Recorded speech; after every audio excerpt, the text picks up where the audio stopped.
Sir हमारी बच्ची sir कभी कभी पार्क में घूमने जाया करती थी, लेकिन आज खो गई। उस वक्त आप कहाँ थे? एक्चुअली वो मैं सर फुर्सत मिले तब ना बच्ची पर ध्यान देगी। क्या बक रहे हो ये? मैं बक रहा हूँ सर, पूछिए इससे कि कहाँ थी ये उस वक्त। कहाँ थी? तुम नहीं जानते मैं कहाँ थी? सर मैं कंप्यूटर फर्म में जॉब करती हूँ, मैं अपनी जॉब पर ही गई हुई थी। तो कर ली जॉब, हो गया सेटिस्फैक्शन, या और कुछ भी करना है? देखिए प्लीज आप लोग शांत हो जाइए, अपने पारिवारिक मामले अपने घर पे जाके सॉल्व कीजिए, और यहाँ पर आप अपनी बेटी की मिसिंग कंप्लेंट लिखवाने हैं या लड़ने हैं? अब जो मैं पूछ रहा हूँ उसका सही सही जवाब दीजिए। जब आपकी बेटी गायब हुई तो उस वक्त आप अपने ऑफिस में थी? जी। और जब मैं वापस आई। आ गई तुम? टाइम देख रही हो? रात के 8 बज रहे हैं। अब कौन सा नया नाटक शुरू कर दिया? नौकरी, बिजनेस, या कहीं बैठकर आ रही हो? सलोनी का है, घर आ गई ना वो। सलोनी का है मतलब? पार्क में गई थी, तुम्हारे साथ आने वाली थी। पार्क में तो नहीं थी वो, मैं देखकर आती हूँ। हाँ सलोनी, सलोनी।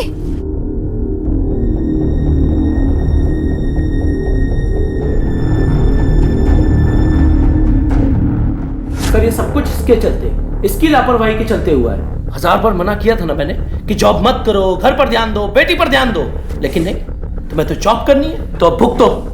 बकवास करना बंद करो। मैं बकवास कर रहा हूँ? मुंह संभाल कर बात करो। और तुम भी अपना मुंह संभाल कर बात करो। कीजिए आप लोग, ये पुलिस स्टेशन है, कोई झगड़ा करने की जगह नहीं है। शर्म आनी चाहिए आप लोगों को कि आपकी बेटी गायब है और आप लोग इस तरह से बिहेव कर रहे हैं। अब प्लीज आप लोग बाहर जाइए और बाहर जाके अपनी कंप्लेंट लिखवाइए। दिनेश इनकी रिपोर्ट लिखो। चलो चलिए आइए बाहर चलिए। बच्चों में माता पिता की जान बसती है, और अगर अचानक इन्हें कुछ हो जाए तो उनकी जान निकल जाती है। ऐसा ही वाकया पेश आया था जब नई दिल्ली के तिलक नगर इलाके में रहने वाले शोभा और मिथिलेश बंसल की 7 वर्षीय बेटी एक शाम लोकल पार्क में खेलते हुए अचानक कहीं खो गई थी। इंसान किसी भी उलझन और दुर्घटना को झेल सकता है अगर वो अपने विवेक और अपनी बुद्धि को नियंत्रण में रखे। बड़े अफसोस और आश्चर्य की बात थी कि ऐसी विकट समस्या में भी बंसल दंपत्ति अपने आपसी रंजिशों से जूझ रहे थे। मिलजुल कर अपनी बेटी को ढूंढने की बजाय वो एक दूसरे पर आरोप लगा रहे थे। ऐसी स्थिति में उस बच्ची को सिर्फ कानून का सहारा था। इस फोटो को ध्यान से देखो और बताइए, इस बच्चे को देखा आपने कहीं?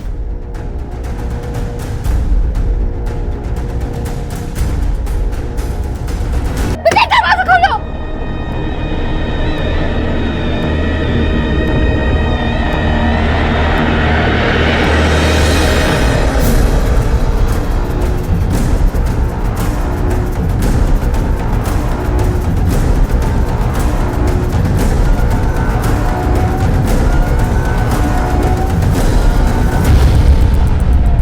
आपकी बेटी गायब हो गई और आप लोग इस तरह से लड़ते ही जा रहे हैं। सर मेरी बेटी इसके कारण, इसकी नौकरी करने की जिद के कारण खो गई है। बकवास कर रहा है सर, ये सर बकवास। देखिए प्लीज अब ये झगड़ा बंद कीजिए। सर अगर ये औरत घर छोड़ के नहीं गई ना तो मैं ये घर छोड़ के चला जाऊंगा। मैं इसके साथ नहीं रह सकता।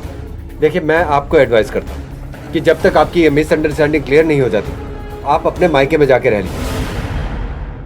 सर अजीब ही माँ बाप, बच्ची गायब है और बच्ची को ढूंढने की बजाय दोनों पति पत्नी इस तरह लड़ रहे हैं। ताज्जुब है, और इनका झगड़ा कोई नया नहीं है, मामला पुराना लग रहा है। सर ये सलोनी इस वक्त कहाँ हो सकती है? तुमने सारे हॉस्पिटल्स में चेक किया? हाँ सर, लेकिन किसी भी हॉस्पिटल से कोई खबर नहीं आई अब तक। दिनेश मुझे ये मामला किडनैपिंग या चाइल्ड ट्रैफिकिंग का लग रहा है, अपने सारे खबरों को अलर्ट कर दो। Okay sir. घर का झगड़ा सड़क पर आया, जिसका शिकार हुई 7 साल की मासूम सी बच्ची। पति मिथिलेश बंसल और उनकी पत्नी शोभा के बीच हुआ झगड़ा।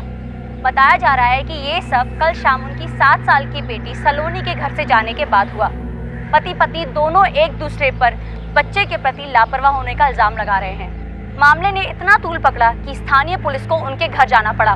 फिलहाल पत्नी शोभा ने घर के बाहर ही अपना डेरा डाला हुआ है। तिलक नगर दिल्ली से पूनम, कैमरा पर्सन भानु के साथ। पापा मैं जा रहा हूँ, मैं देख के आता हूँ बुआ कहाँ पे। तेरा दिमाग ठीक है? तैयारी होगी तेरी पूरी? अमेरिकन इंस्टीट्यूट से फॉर्म भी आ रखा है, तेरे को जाना भी है कि नहीं जाना? हाँ तो जाना है ना, और आपकी बहन है, मुझे लगता है आपको भी एक बार देख लेना चाहिए। अपने पापा से जुबान क्यों लड़ा रहा है? अभी मैं का कुछ। अरे भाई, ये शोभा उसके पति के बीच का मामला है, हम भाई क्या करेंगे उसमें। त्रिका, तुझे क्या स्पेशल इनविटेशन देना पड़ेगा डिनर के लिए? चाची आप लोग खा लो, मैं बाद में खा लूंगी। मम्मी मम्मी सलोनी कहीं नहीं मिल रही, सब जगह देख लिया, कहीं नहीं मिल रही। मिल जाएगी, आजा आजा बेटा। कहाँ होगी मेरी बेटी? मिल जाएगी हुआ? बेटा, घबरा मत। बुआ सॉरी, मैं आपसे मिल नहीं पाया। कोई बात नहीं। आपने खाना खाया? बुआ आज आप यही रहो। बुआ चलो आप। छोड़ उसको, कहाँ जाएगी यहाँ पे? क्यों डांट रहे आप लोग नलिन को? भैया ये घर मेरा भी है। तू चुपचाप रह, दिमाग मत खराब कर। सब्जी, हम लोग ये बहस नहीं कर रहे अभी कि किसका घर है किसका नहीं है। और वैसे भी तेरे ब्याह में ना तेरे हिस्से का खर्चा हो चुका है, ठीक है? तेरे को कोई प्रॉब्लम हो तो तू कोर्ट जा सकती है। क्यों भाई साहब, गलत तो नहीं बोल रहा मैं? शुभा आप प्लीज शांत हो जाइए। हमने आपकी बेटी की खबर और फोटोग्राफ हर थाने में पहुंचा दी। लेकिन उसके बारे में कुछ तो पता चला होगा, किसी ने तो देखा होगा उसे। हमारे आदमी लगे हुए हैं, उसके बारे में कुछ भी पता चला हम आपको तुरंत इन्फॉर्म करेंगे। अभी आपके पति भी आए थे उसके बारे में पूछने के लिए। मुझे उनके बारे में कोई बात नहीं करनी है। मेरी बेटी कहाँ होगी, वो किस हाल में होगी, प्लीज पता लगाइए कि कहाँ है वो। देखिए, आपकी बेटी को ढूंढने के लिए आपको भी हमारी मदद करनी पड़ेगी, इसलिए हमसे ऐसी कोई बात मत छुपाइए जो इस केस से रिलेटेड हो। आपके परिवार या आपके दोस्तों में ऐसा कोई है जो आपका बुरा चाहता हो, जिसकी आपसे दुश्मनी हो? आपकी बेटी ने आपको कभी बताया था कि कभी स्कूल में या पार्क में या कहीं भी उसे किसी ने डराया हो, धमकाया हो? नहीं। ठीक है, आप अभी घर जाइए। हमें कुछ भी पता चला हम आपको तुरंत इन्फॉर्म करेंगे। अजीब तमाशा है, इसे ना अपने पति के बारे में कुछ सुनना ना कहना, और इसका पति इसकी बुराई करते नहीं थकता। पता नहीं चक्कर क्या है। सर एक बात तो माननी पड़ेगी, दोनों में ईगो तो बहुत है। एक काम करो, दोनों पे नजर रखो, कॉल रिकॉर्ड्स निकलवाओ इनके, देखो कोई क्लू मिलता है क्या। Okay sir. देख मम्मी, इसको तो मैं अमेरिकन यूनिवर्सिटी भेजूंगा और कैलिफोर्निया से फॉर्म भी आ गया। 7 से 10 दिन में अगर पैसों का बंदोबस्त नहीं हुआ तो मैंने एक पार्टी भी देख रखी है, फिर मैं ये घर बेचूं। घर बेचने की ऐसी क्या आफत आ गई? पिछले साल त्रिका का भी तो नाम निकला था अमेरिकन यूनिवर्सिटी में, पैसे अरेंज नहीं हुए तो उसने तो जिद नहीं करी मकान बेचने की। ये सुरेश भाई साहब का लुकआउट था और ये मेरा है। वैसे भाई साहब को मकान बेचने में कोई प्रॉब्लम नहीं है। पापा,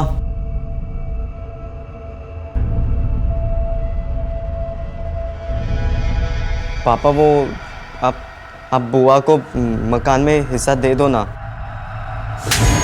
ये क्या करे आप? नलिन, और देख मम्मी, अगर शोभा या किसी के कारण इसके एडमिशन में अगर कोई पंगा हुआ ना तो मुझसे बुरा कोई नहीं होगा।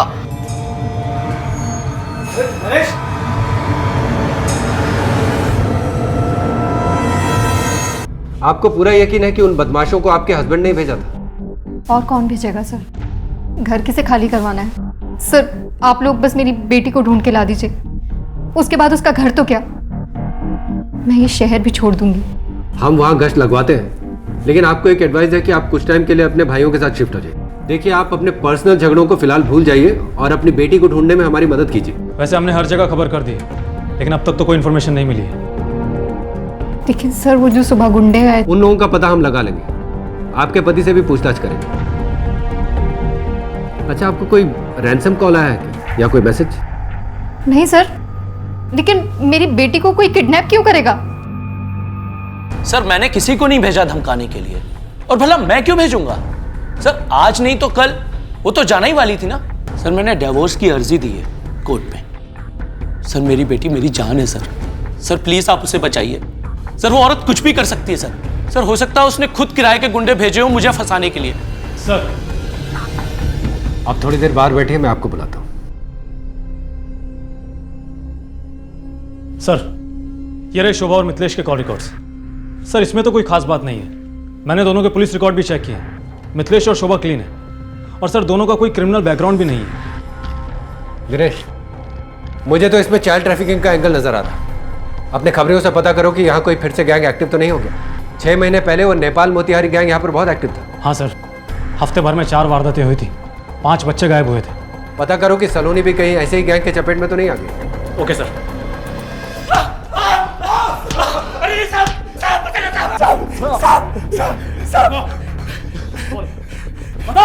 साहब वो सब काम जाने कब का बंद कर दिया साहब। इस फोटो को ध्यान से देख। नहीं साहब, ध्यान से देख इस फोटो को। नहीं जानता साहब, नहीं जानता साहब। दोनों को तब तक मारो जब तक ये कुछ बताना दे, ठीक है? मारो। साहब क्या बोलता हूँ साहब।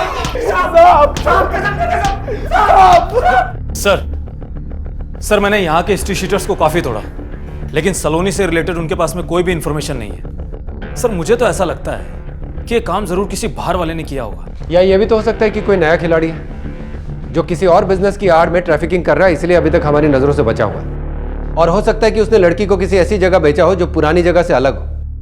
नई जगह, नए क्लाइंट्स। Yes sir. इंस्पेक्टर साहब, हर जगह ढूंढा, कोई खबर नहीं शोभा की। ना उसका फोन मिल रहा है। मैं उसके घर भी गई थी, मिथिलेश से मिली, बहुत भला बुरा कहा उसने मुझे।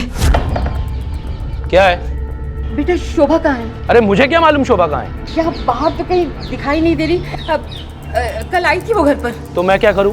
मिथिलेश बेटा देखो, एक तो वो सलोनी को लेकर इतनी परेशान है, ऊपर से तुम दोनों के झगड़े। देखिए, मुझे आपसे कोई बात नहीं करनी, ठीक है? डिवोर्स पेपर आपके घर पे भिजवा दूंगा, अपनी बेटी से साइन कराकर भेज देना। कल रात को शोभा आपके घर पे आई थी? हाँ आई थी, थोड़ी सी देर के लिए, फिर चली गई। देखिए हम लोग छानबीन कर रहे हैं और घबराने की बात नहीं है। हो सकता है वो अपनी बेटी को ढूंढने गई हो। आप भी अपने घर पे जाइए, मैं अपने नाकों पे खबर कर देता हूँ। घर और बाहर दोनों सिरों पर भयंकर समस्याओं से घिरी शोभा अचानक गायब हो गई थी, मानो किसी लहरों से जूझते हुए तैराक को कोई बड़ी लहर बहाकर ले गई हो। लेकिन अचानक शोभा का गायब हो जाना कानून के लिए एक बड़ा रहस्य बन गया था। आखिर कहां चली गई थी वो खुद कहीं चली गई थी या उसे कोई ले गया था, या फिर वो किसी दुर्घटना का शिकार हो गई थी। शोभा को घर छोड़ने की धमकी मिल रही थी, मायके में भाई चुनौती बने हुए थे, और सबसे दर्दनाक घटना, उसकी इकलौती बेटी लापता और दाम्पत्य जीवन ध्वस्त हो चुका था। कहते हैं डूबते को तिनके का सहारा होता है, लेकिन जिसको तिनका बिना मिले उसके लिए तो लहरों की गर्त में ढूंढना लाजमी है।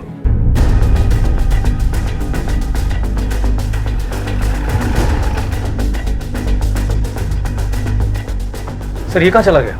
फोन लगाओ।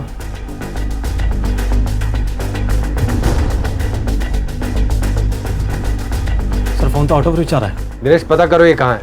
इस आदमी का इस वक्त गायब होना मुझे कुछ ठीक नहीं लग रहा है। पहले इसकी बेटी गायब हुई, फिर इसने अपनी पत्नी को घर से निकाल दिया और अब खुद गायब हो गया। सर ये तो गायब है, अब तो इसके बारे में सिर्फ एक ही इंसान बता सकता है। एक बेटी 2 बेटे हैं आप, बेटे दोनों बड़े हैं। जी हाँ, शोभा मजले से 13 साल छोटी है और बड़े से 18। काम क्या करते हैं आपके बेटे? जी नरेश प्राइवेट कंपनी में अकाउंटेंट है और सुरेश गारमेंट कंपनी में मैनेजर।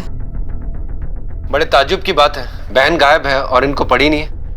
इनमें से किसी ने भी अभी तक उसकी खोज खबर नहीं की। नहीं ऐसी तो कोई बात नहीं है, वो तो बहुत चिंतित है उसके लिए, लेकिन पति भी ठीक नहीं मिला आपकी बेटी को, इतना बवाल किया कि टीवी पे आ गया। होशियार लड़की है शोभा, पढ़ने लिखने में अपने भाइयों से भी अच्छी थी, BCA कर रखा है उसने। शादी के बाद भी वो जॉब करना चाहती थी, पर क्या कर रही हो?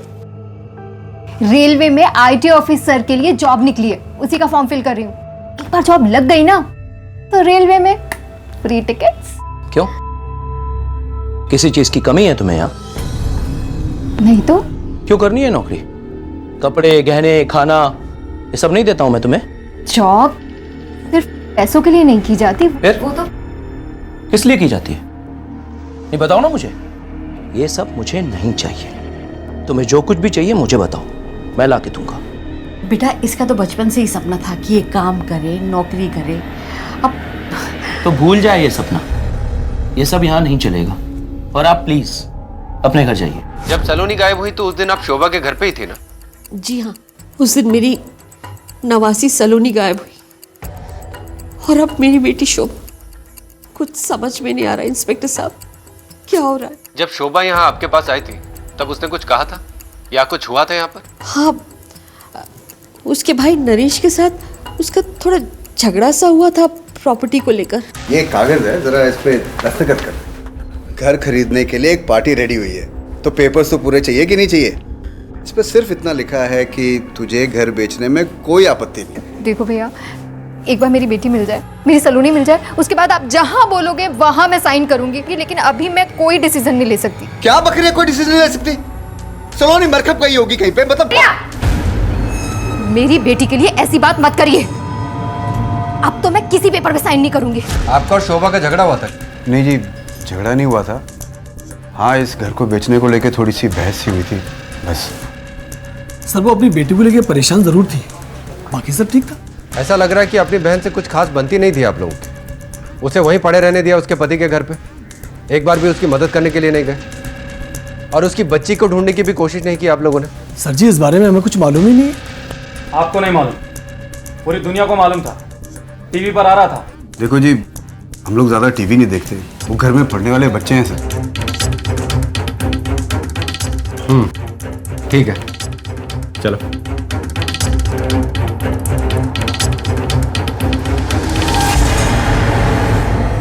देख लिया, आज पुलिस भी आ गई घर के अंदर, और सिर्फ इस शोभा की वजह से। बेटा अपनी बहन के बारे में सोच, कहाँ होगी वो इस वक्त? पुलिस को भी नहीं मिल रही है।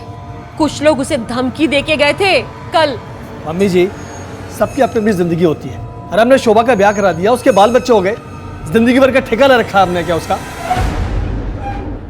नलिन, नलिन, नलिन, नलिन, नलिन। ओए त्रिखा, बेटा जाके देख तो नलिन कहाँ पे है। पार्क में बैठा होगा, उसको बुला के ले आ। पता नहीं उसने फॉर्म भरा कि नहीं भरा कैलिफोर्निया का। जी चाचा जी, अभी चेंज करके जाती हूँ। ओके। सर मिथिलेश से फोन पे बात हो गई है, वो लुधियाना गया हुआ है। मैंने उसके फोन की लोकेशन भी चेक की है, वहीं की आ रही है, और मैंने उसको पुलिस स्टेशन आने के लिए भी बोल दिया है। ठीक है सर, कहीं नरेश ने तो सलोनी को गायब नहीं करा दिया? पर वो ऐसा क्यों करेगा? सर, कागज पे दस्तखत करवाने के लिए, अपनी माँ पे प्रेशर बनवाने के लिए।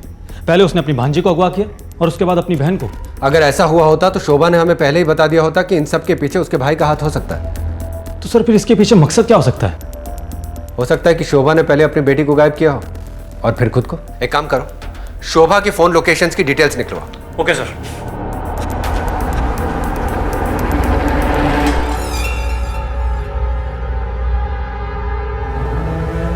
मुझे ऐसा लगता है हमें पुलिस के पास जाना चाहिए। तू अपना दिमाग ज्यादा मत चलाया कर, समझी? और बेटा, उसका वो दोस्त था ना विक्रम, मैंने सब जगह पे ढूंढ लिया चाचा, लेकिन मुझे वो कहीं नहीं मिला। मैं विकासपुरी तक दिखाया, नलिन कहीं नहीं मिला, और उसे किसी ने देखा भी नहीं। पता नहीं कहाँ चला गया। हेलो, क्या? बॉडी को पोस्टमार्टम के लिए भेजो। Okay sir. एक बात मेरी समझ में नहीं आ रही है कि घर से 2 किलोमीटर दूर ये क्या कर रहा था? सर, हो सकता है किसी से मिलने के लिए आया हो। लेकिन किससे? नफरत और रंजिशों की क्रॉस फायरिंग में अक्सर मासूम मारे जाते हैं, और ऐसा ही कुछ हुआ था नरेश और सुरभि अग्रवाल के साथ। बेटे को अमेरिकन यूनिवर्सिटी भेजने का सुनहरा ख्वाब देख रहे माता पिता अब मौत की खौफनाक सच्चाई का सामना कर रहे थे। लेकिन कौन था जो उनके आशियाने को तितर बितर कर गया था? कहीं नलिन ने आत्महत्या तो नहीं कर ली थी? नलिन अपनी बुआ शोभा के काफी क्लोज था, उसकी तकलीफ उसे झकझोर जाती थी। शोभा का गायब होना उसके लिए किसी हादसे से कम नहीं था। क्या चल रहा था उस मासूम के मन में? कौन था जो उसके खूबसूरत भविष्य को इतना विभत्स अंजाम दे गया था? अग्रवाल और बंसल परिवार के बीच होते ये रहस्यमय और हैरत अंगेज हादसे पुलिस के सामने एक चुनौती बनकर आए थे। क्या पुलिस सुलझा पाएगी अपराध की इस एक नहीं बल्कि 3-3 गुत्थियों को? मुझे पता है ये सब किसने किया है। किसने किया ये सब? वही मेरी कमीनी बहन शोभा। लेकिन वो तो खुद गायब है। हाँ, तो जानबूझ के गायब हुई होगी, वो ताक में थी। इंस्पेक्टर साहब, ये निकला और उसने उसको मरवा दिया। अब मुझे तो लगता है कि वो नलिन से चिड़ी हुई थी। क्या मतलब? साहब, नलिन अमेरिका जा रहा था और नरेश मकान बेचना चाहता था उसके खर्चे के लिए, और वो ये नहीं चाहती थी। बस वो हमारे बच्चे पर सारी खुंदक उसने निकाल दी। नहीं पापा, बुआ उससे प्यार करती थी। अरे प्यार नहीं करती थी वो, उन दोनों के बीच में कुछ और ही पंगा चल रहा था। अब तो मैं किसी पेपर पे साइन नहीं करूंगी। जल्लाद हैं आप सब, जल्लाद। शोभा, शोभा, बुआ, अब मत जाओ ना बुआ, प्लीज। नलिन, हाथ छोड़, हाथ छोड़। नलिन, छोड़ दे मेरा हाथ, जाने दे। शोभा, शोभा सुन मेरी बात। मेरी कमीनी बहन को ना तो अपनी उम्र की शर्म थी, न रिश्ते का लिहाज। उस लड़के के कॉल रिकॉर्ड्स के बारे में कुछ पता लगा? सर निकलवाने के लिए बोल दिया। सर नलीन की मौत और शोभा की गुमशुदगी कोई कनेक्शन लगता है क्या आपको? हो भी सकता है, उनके मन का फितूर भी हो सकता है। वो और भतीजा आपस में काफी अटैच थे, लेकिन इस बात का कोई और मतलब निकाला जाए पता नहीं। लेकिन उस लड़के का बाप नरेश एक बहुत ही सरफिरा आदमी लग रहा है, अव्वल दर्जे का स्वार्थी। शोभा और सलोनी की कोई खबर? अपने खबरियों से कुछ पता लगा? अभी तक तो कुछ पता नहीं चला है, लेकिन मैंने चाइल्ड ट्रैफिकिंग से जुड़े कुछ पुराने ऑफेंडर्स को थाने बुलाया पूछताछ के लिए। और सर शोभा की लास्ट लोकेशन जहाँ पर उसका फ़ोन एक्टिव था उसके घर के पास का ही दिखा रहा है। हमने पता लगाया है बट कुछ सस्पिशियस नहीं मिला। सर नलीन के कॉल रिकॉर्ड्स में तो कुछ नहीं मिला, लेकिन शोभा के साथ में काफ़ी बातचीत हुई है। नरेश से हमें ये हिंट तो मिली थी कि ये दोनों काफी क्लोज हैं, लेकिन कितने क्लोज? ये तो काफी क्लोज लग रहे हैं। इनके बीच में तो काफी एसएमएस शेयर होते थे। सर इतना क्लोज होने के बाद क्या शोभा नलीन को जान से मार देगी? संभव तो नहीं है दिनेश, पर हो भी सकता है। सर शोभा का फ़ोन जब से बंद हुआ है तब से नलीन के नंबर पर ना तो ज़्यादा एसएमएस आए और ना ही ज़्यादा कॉल्स, और अननोन नंबर से तो बिल्कुल भी नहीं। सर ये रही नलीन अग्रवाल की पोस्टमार्टम रिपोर्ट। ठीक है, तुम जाओ। डेथ ड्यू टू पॉइजनिंग, जहर देने से हत्या, रोडेंटिसाइड, रेड पॉइजन। हाँ वही। और वो जहर भी इसे ऑरेंज जूस में मिलाकर दिया गया, और मरते वक्त इसके बॉडी पे कोई स्ट्रगल के निशान नहीं थे। सर ये भी तो हो सकता है कि नलीन ने सुसाइड कर लिया हो, क्योंकि घर से वो परेशान होकर निकला था और शोभा को लेकर भी वो काफ़ी इमोशनल था। नहीं दिनेश, ये सुसाइड नहीं हो सकता, क्योंकि अगर ये सुसाइड होता तो वो अपने घर पे अपने कमरे में भी तो कर सकता था। उसे वहां जाने की क्या जरूरत थी? और फिर ऑरेंज जूस में जहर मिला के पीने की क्या जरूरत थी? अगर ये सुसाइड होता तो वो जहर डायरेक्टली भी तो ले सकता था। यानी किसी ने उसे ऑरेंज जूस ऑफर किया जहर मिला के, और जाहिर सी बात है किसी अनजाने आदमी से तो वो जूस लेगा नहीं। तो फिर कौन हो सकता है? वो भी घर से 2 किलोमीटर दूर। ये नलिन तो अमेरिका जाने वाला था ना? हाँ सर। चलो। आपके घर में चूहे हैं क्या? क्या? चूहे? नहीं, चूहा तो नहीं है। आपके बेटे को जहर दे के मारा गया। शोभा ने दिया होगा। पर वो तो आपके बेटे के लापता होने से पहले खुद ही गायब है। तभी तो गायब हो गई होगी, ताकि वो जहर दे दे और किसी को उस पर शक भी ना हो। नलिन की तरफ उसका प्यार सब दिखा हुआ था, जल्दी थी वो उससे। वो जल्दी अमेरिका जाने वाला था और हमारे घर से आज तक कोई विदेश नहीं गया। सुरेश भाई साहब की बेटी त्रिका, पिछले साल उसका भी चांस था, लेकिन वो नहीं जा पाई। क्यों? क्यों नहीं जा पाई वो? पैसे नहीं थे। आप अपनी बेटी को अमेरिका भेजना चाहते थे ना? जी। तो फिर भेजा क्यों नहीं? सर जॉइंट फैमिली है, पैसों की प्रॉब्लम थी। लेकिन जब आपके भतीजे को अमेरिका जाना था तो आपके भाई ने घर बेचने के बारे में सोच लिया। सर ये उनका लुकआउट था। तकलीफ नहीं हुई आपको? मतलब आपके भी तो अरमान होंगे ना कि बेटी को अमेरिका भेजें, वहां पढ़ाई करवाएं, वो तरक्की करे। आप कहना क्या चाहते हैं?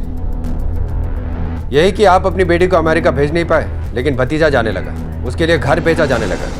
तो कहीं ईर्ष्या में आके आप क्या बात कर रहे हैं साहब? आप मुझ पे शक कर रहे हैं? सर मैं नलिन को अपनी बेटी की तरह चाहता था। अपनी बेटी त्रिखा और नलिन में कभी कोई फर्क नहीं किया मैंने। ये अलग बात है कि हमारी बहन से नहीं बनती है, पर हम दोनों भाइयों में कोई फर्क नहीं है, हम एक हैं। वो अपने बेटे के लिए घर बेचना चाहता था, मैंने उसे सपोर्ट किया। ठीक है,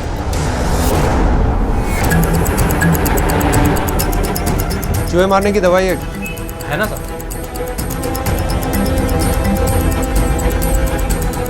पिछले 3-4 दिनों में ये दवाई यहाँ से कोई लेकर गया? इस कॉलोनी से, इस इलाके से कोई दवा लेकर गया था ये? हाँ साहब, वो परसों।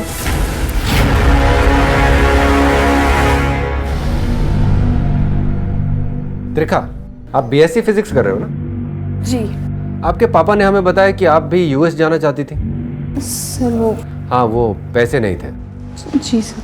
पर जब नलिन को अमेरिका जाना था तब तो पैसे का इंतजाम हो गया। सर आप इसलिए ये सब क्या पूछ रहे हैं? तो कैसे इंतजाम हो गया? हमेशा से ऐसे ही होते आ रहा है। नलिन को ही सबसे ज्यादा इंपॉर्टेंस मिलती है, क्योंकि वो लड़का था ना, इसीलिए। लास्ट ईयर भी मुझे अच्छे मार्क्स मिले थे, नलिन से भी ज्यादा, और मुझे कॉल भी आई थी एडमिशन की यूएसए से, लेकिन फिर भी मेरा एडमिशन नहीं करवाया। तो इस बात को लेके आपको तो नफरत हो गई होगी नलिन से, और इस ऑरेंज जूस में तुमने पॉइजन मिला के उसे पिला दिया। पिलाया कि नहीं?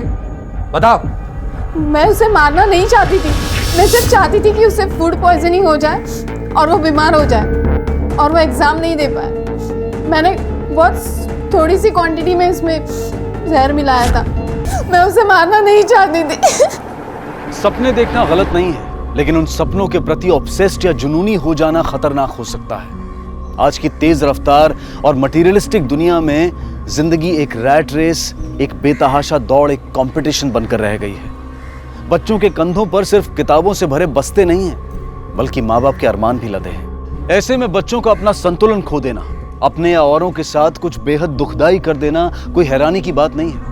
नलिन और त्रिखा कजन्स थे, लेकिन अमेरिका जाने की होड़ ने उन्हें सिर्फ एक कॉम्पिटिटर बना दिया था। रिश्तों का ताना बाना तार तार हो चुका था। शोभा और सलोनी की खोज में उलझी पुलिस के लिए बस एक गुत्थी सुलझी थी कि नलिन का शोभा और सलोनी के गायब होने से कोई लेना देना नहीं था। तो फिर किसका था? आखिर कौन जिम्मेदार था शोभा और सलोनी की गुमशुदगी के लिए? सर मैं वो लुधियाना गया हुआ था गारमेंट के कंसाइनमेंट के लिए। सर को फोन पे बताया भी था। आज ही सुबह वापस आया हूं और सीधा आपसे मिलने आ गया। बैठो। लगता है तुम्हारे बीवी और बच्चे के गायब होने की ज्यादा चिंता नहीं है तुम्हें। फिक्र है ना सर। और मैं अमृतसर में बाबा के दरबार में मत्था टेक के आया, दुआ मांग के आया हूं कि मेरी बेटी मिल जाए। और बीवी? जहन्नम बना दी थी उसने मेरी जिंदगी, जहन्नम। क्यों? सिर्फ इसलिए कि वो नौकरी करना चाहती थी? और खो दी ना बेटी सर, लेकिन अब उसका मिलना जरूरी है। क्यों? सर कोर्ट में डाइवोर्स पेपर फाइल किए हैं मैंने, उस पर उसके सिग्नेचर लगेंगे। देखो ज्यादा स्मार्ट बनने की कोशिश मत करो। सर सच पूछिए तो वो जानबूझकर गायब हुई है, मुझे हैरेस करना चाह रही है। जैसे तुमने बहुत सुख दिया उसको, कभी तकलीफ नहीं दी। सर बात सिर्फ वो नहीं थी, उसका बाहर किसी के साथ चक्कर चल रहा था। जितना था सब लगा चुकी हूँ, अब और नहीं है मेरे पास। हाँ हाँ कल मिलते हैं।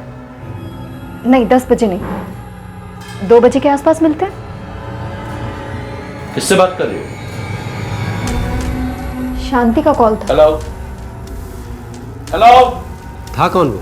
पता नहीं सर, कभी बताया नहीं।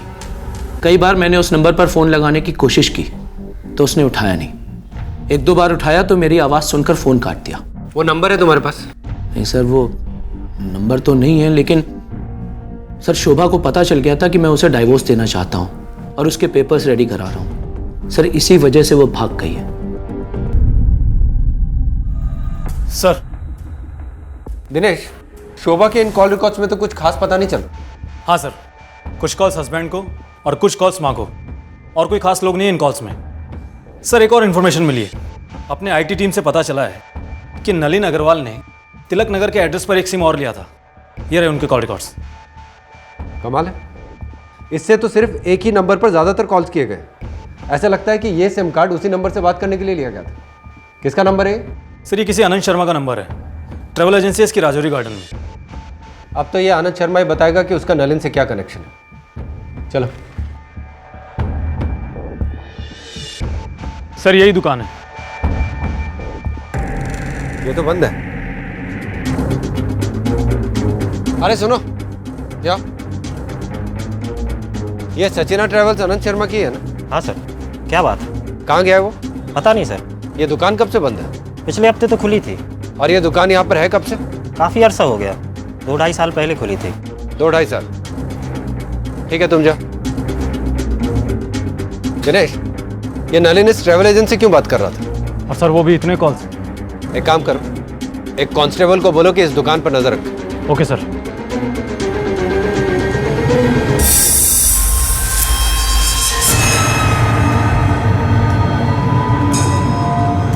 नरेश, नहीं बेचना मकान।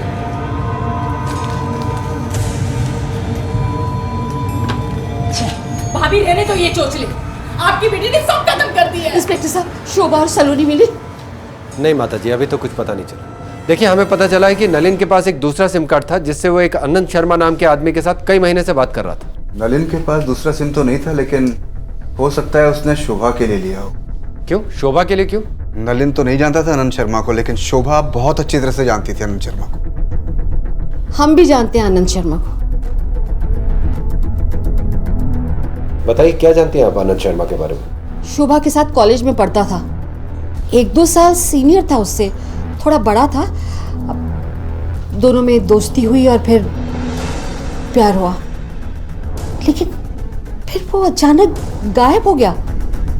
शोभा को मैंने कई बार देखा था किसी से फोन पे बात करते हुए, मैंने उससे पूछा भी, लेकिन किससे बात करी शोभा इतनी रात को? कुछ नहीं मम्मा, वो नेहा का फोन था। शोभा ने हिम्मत करके घर पे बात की अनंत से शादी करने की, तो भाइयों ने उसे घर पे मिलने के लिए बुलाया। मुझे तो अभी भी हंसी आ रही है। अरे वाह भाई शोभा, बढ़िया जश्न मनाया जा रहा है। वाह वाह। यही तुम्हारे बॉयफ्रेंड हैं?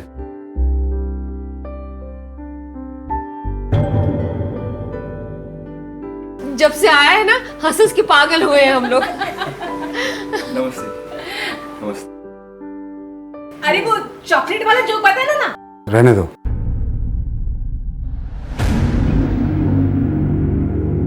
क्या बुराई है उसमें? बहुत अच्छा लड़का है, कई सालों से जानती हूँ उसको। हम सबको तो सही लगा वो। इस घर में अब अनंत के नाम की चर्चा कभी नहीं होगी। आपने इस रिश्ते के लिए मना क्यों किया? सर ये लोग नहीं जानते हैं, लेकिन मुझे अच्छी तरह से पता था वो आदमी गलत था, 2 नंबरी आदमी था। उसने अपने प्यार में शोभा को बस फंसाकर, बहला फुसलाकर। आपको कैसे मालूम? सर मैं जानता हूँ।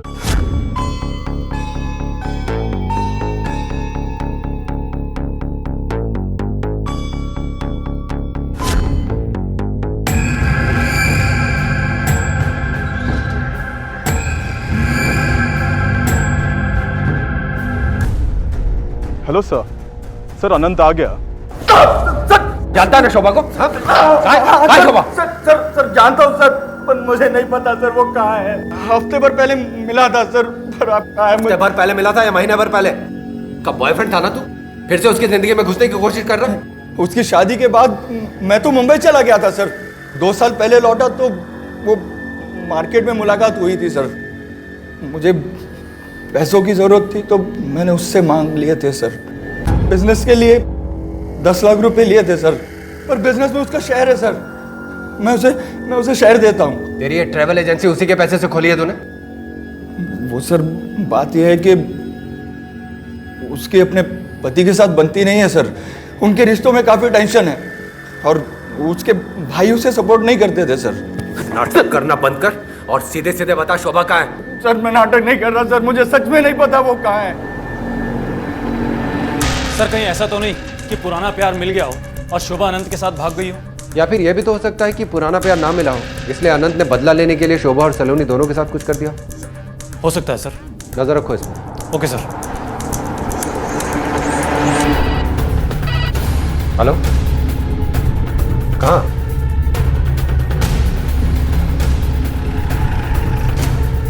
आपको क्या लगता है कौन हो सकता है? और कौन? वही कमीना मेरी बेटी का पति मिथिलेश। दिन रात उससे लड़ता झगड़ता रहता था, घर से निकाल दिया था उसे। नहीं निकली तो दुनिया से ही निकाल दिया। इसके हिसाब से तो इसे कुचल के मारा गया। इसके शरीर पे टायर्स के निशान थे। सर हिट एंड रन का भी तो मामला हो सकता है। दिनेश, इसमें लिखा है कि जख्म गहरे थे, मतलब कई बार कुछ लगे। सर मैंने कुछ नहीं किया है सर। अपनी बीवी को ढूंढ रहा था ना तो? हाँ सर, मैं उसे ढूंढ रहा था सर। मैं डिवोर्स पेपर पे सिर्फ उसके सिग्नेचर कराना चाहता था। कहीं उससे छुटकारा पाने के लिए तूने ही तो नहीं मार दिया उसको? नहीं सर। सर मैं मानता हूँ कि हमारे बीच में थोड़े बहुत झगड़े होते थे सर। मैं उससे अलग होना चाहता था, लेकिन सर मैं उसे मार नहीं सकता। दिनेश, ये मिथिलेश मुझे कुछ ठीक आदमी नहीं लगता। हाँ सर, और आंसू तो बड़ी जल्दी निकल आते हैं इसके। एक काम करो, फिलहाल इसको जाने दो, लेकिन नजर रखो इस पे। इसके फोन को भी सर्वेलेंस पे लगाओ। पता नहीं क्यों मुझे ऐसा लग रहा है कि शोभा के मर्डर और सलोनी के गायब होने में इस मिथिलेश का ही हाथ है। Okay sir. सर मैं बुटीक चलाती हूँ और मिथिलेश से प्यार करती हूँ। तुम्हें पता है ना वो शादीशुदा है? जानती हूँ। वो कब से बोल रहा है कि उसे अपनी बीवी से डिवोर्स चाहिए। सब कुछ हो गया, सिर्फ उसे अपनी बीवी से एक कागज पे साइन चाहिए और कुछ नहीं। और आज क्या बोला? फिर वो आज बोला कि सब अरेंज हो गया। पहले बोला था कि उसको अपनी बीवी को 10 लाख देने हैं डिवोर्स के एलिमनी के लिए, और 10 लाख उसे अपनी बेटी के अकाउंट में जमा कराने हैं। फिर क्या बोला? फिर उसके पास पैसे नहीं थे सर। उसने इतना पैसा अरेंज किया कैसे? फिर वो बोला कि उसे एक आदमी मिल गया है जो उसे कर्जे पे पैसे देगा, और वो एक दिन उसे मेरी बुटीक पे भी लेके आया था। सिमी, पैसों का इंतजाम हो गया है। क्या? अब हमारी शादी होके रहेगी। अरे एक बात तो मैं भूल ही गया, ये है राकेश भाई, यही हमें पैसे दे रहे हैं, वो भी पूरे 20 लाख। सब मामला डिले हो गया और मिथिलेश ने मुझे कहा कि हमें रुकना पड़ेगा। सर राकेश यहाँ का दादा है। दादा? जी, कहने को तो वो ब्याज पे पैसे देता है, पर उसके कई और 2 नंबर के धंधे भी चलते हैं। ठीक है तू जा। सर, इस राकेश को उठाऊं क्या? नहीं, पहले मिथिलेश।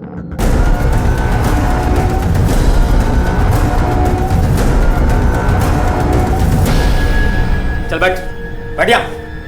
सर मैंने राकेश से सिर्फ पैसे मांगे थे, बस पैसे। वो पैसा कहाँ है? सर अभी तक उसने दिए नहीं है। देखा, जब कुछ लिया दिया ही नहीं तो कुत्ते की तरह देख के मैं भागा क्यों? हाँ? मैं डर गया था सर। सर सिबी ने मुझे बता दिया था कि आप लोग उस तक पहुंच गए हो।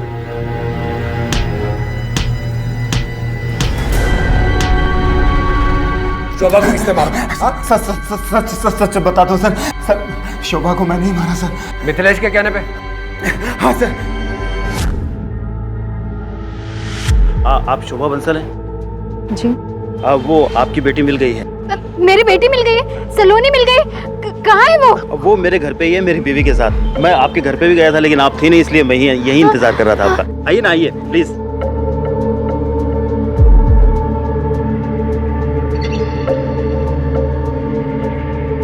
लगता है कुछ प्रॉब्लम हो गई है, मैं देखता हूँ।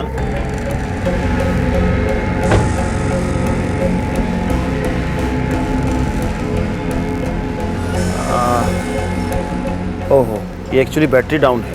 आप एक काम करेंगे, ये जो वायर है ना, देखिए कार्बन दिख रहा है आपको, ये यहाँ से आप सटा के रखिएगा और मैं ऑन करता हूँ गाड़ी को। मैं? जी आप कर लेंगे प्लीज। आइए, कुछ नहीं होगा, कुछ शौक नहीं लगेगा, प्लीज कीजिए ना आप। फ्री में कर्जा चुकाया तुमने उसका? सलोनी का? सर वो सलोनी को हमने सर।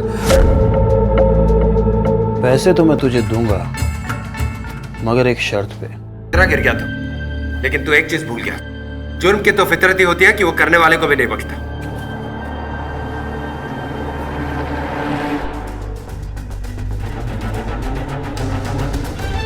रिश्तों की बुनियाद सरलता और सादगी में शुरू होती है और फिर दाखिला होता है अहंकार, लालच और इनटॉलरेंस का। और सहजता की सुरक्षित चादर में लिपटे रिश्ते रंजिशों, नफरतों और अपराध के हवाले हो जाते हैं। माधुरी चौधरी एक जिंदा दिल लड़की थी, नए जोश, नई उमंग के साथ आगे बढ़ना चाहती थी, जिंदगी के हर पल को पूरी तरह से जीना चाहती थी। अपने और अपने परिवार के लिए हर पल को यादगार बनाना उसे अच्छी तरह से आता था।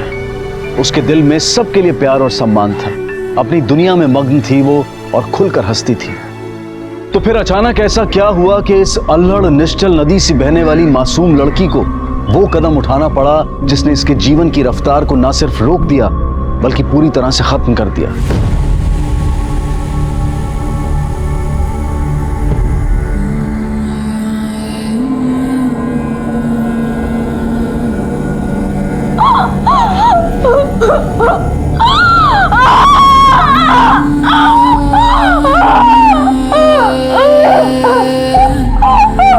ऐसा क्या हो गया था जिसने उसे अपनी जान लेने पर मजबूर कर दिया अपने आप को आग की लपटों के हवाले करने के लिए।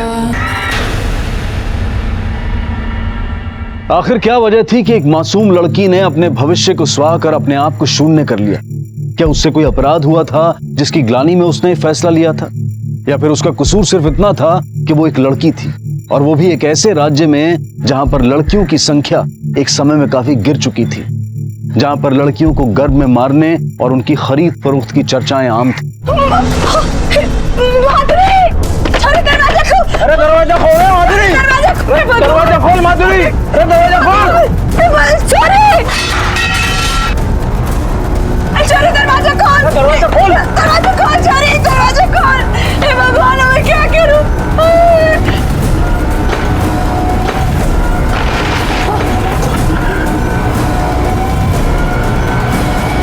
माधुरी! माधुरी! हाँ!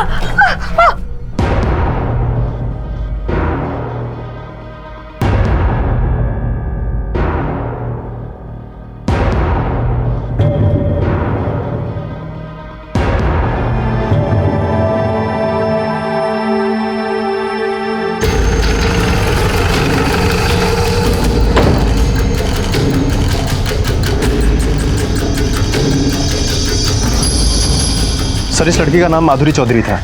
इसकी उम्र 17 साल थी सर। इसने अपने ऊपर केरोसिन ऑयल डाल के खुद को जला दिया और सर इसके बाप का कहना है कि दरवाज़ा अंदर से बंद था। इसकी जान बचाने के लिए उसने दरवाज़ा तोड़ा, लेकिन तब तक इसकी जान जा चुकी थी सर। ये वो कुल्हाड़ी है जिससे श्रीराम चौधरी ने दरवाज़ा तोड़ा। लड़की को बचाने के लिए उसकी माँ ने उसके ऊपर कंबल भी डाला, लेकिन तब तक लड़की काफ़ी जल चुकी थी। उसको बचाने के चक्कर में माँ बाप के हाथ भी काफ़ी झुलस गए थे। ये देखिए सर, खिड़की पूरी काली हो गई है। इसका मतलब कि खुद को आग लगाने के बाद लड़की खिड़की के पास आई होगी, लेकिन हवा की वजह से आग और भड़की होगी। राजवीर सर, पूरे बदन में आग लगने के बाद लड़की चीखी चिल्लाई होगी। जरा आस पड़ोस में पता करो किसने क्या देखा सुना। बेरा ना जी, अल्लाह सा सुन के मैं घर से बाहर भाजा। मैं देखा सामी श्री राम चौधरी की छोरी माधुरी लपटा में घिरी पड़ी। बस क्या था, उसमें हो गया सारा काम पूरा। और क्या? अरे अपनी माँ से तो अपने जी की बात कहती, ऐसे कैसे छोड़ के चली गई? आप बता सकते हैं क्या हुआ था? सवेरे मैं और मेरी घरवाली किसी काम से बाहर गए थे। जब हम वापस लौटे, किवाड़ खोल के देखा तो अरे घर में जलने की महक सी क्यों आ रही है? क्या हुआ? चूल्हे पे कुछ धरा तो नहीं छोड़ गई थी? अरे मैंने तो कुछ नहीं चढ़ाया था, माधुरी कुछ बना रही होगी। हम रसोई की तरफ बाजे, मैंने लगा बालक बुद्धि है कि मैं कुछ फूंक फांक दिया होगा। मैंने रसोई का किवाड़ खोलने की कोशिश की और दरवाजा भीतर से बंद था। मैंने जब तक दरवाजा तोड़ा बहुत टाइम हो लिया था। हमारी बच्ची हमारी आंखों के सामने राख बनी पड़ी थी। आप कुछ बताना चाहती हैं?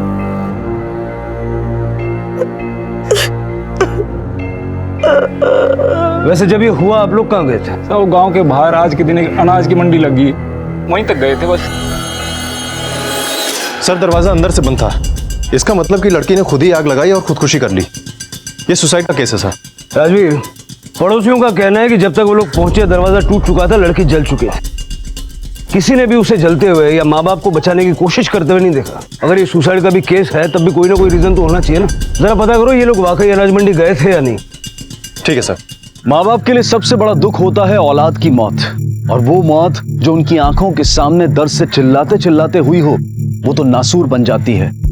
एक ऐसी टीस जो जिंदगी भर आंखों को नम कर देती है और माँ बाप की लाचारगी का सबब बन जाती है। 17 साल की माधुरी के लिए ये मौत कितनी दर्दनाक रही होगी, इसका अंदाजा भी हम नहीं लगा सकते। पुलिस माधुरी के साथ हुए इस हादसे के पीछे की वजह पता लगाने में जुटी हुई थी और उनका शक माधुरी के माता पिता पर भी था। पर यह अंदाजा कितना सही था? क्या कोई माता पिता वाकई अपने बच्चे को जलाकर मार सकते हैं? और अगर हाँ, तो इसके पीछे का कारण क्या था? और अगर ये अपराध माता पिता ने नहीं किया था तो ये दरिंदगी किसने पैदा की थी? क्या ये वाकई माधुरी का फैसला था?